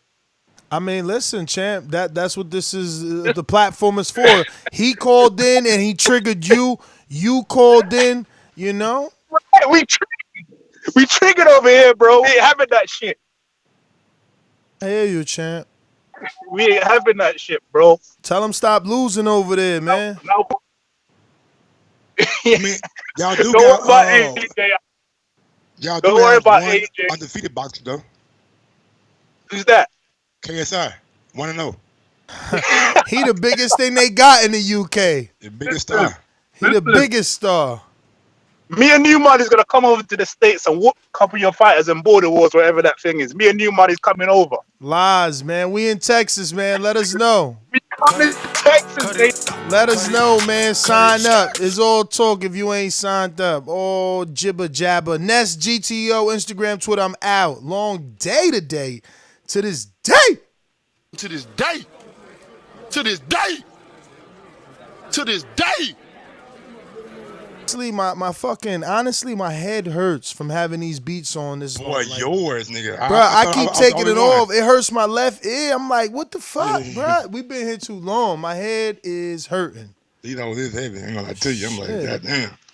But go ahead, man. I'm out. You done? You said you're Oh, yeah. I said my piece, man. Little Feezy, wildin'. What's up with y'all late bloom, late callers, man?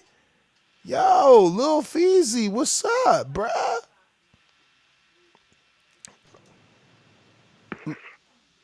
Lil Feezy, what up? To this day. Lil Feezy. Lil Feezy, gotta unmute. Going once. Yo. What up? Can y'all hear me? Yo. Not much, man. Look, I'm finna tell y'all this. I ain't even get to hear the show, but I'm gonna go back and listen. You know what I'm saying? All I got to say is Bomb Squad. I'm out. Lil Feezy, man. On that note. Bomb Squad! Peace.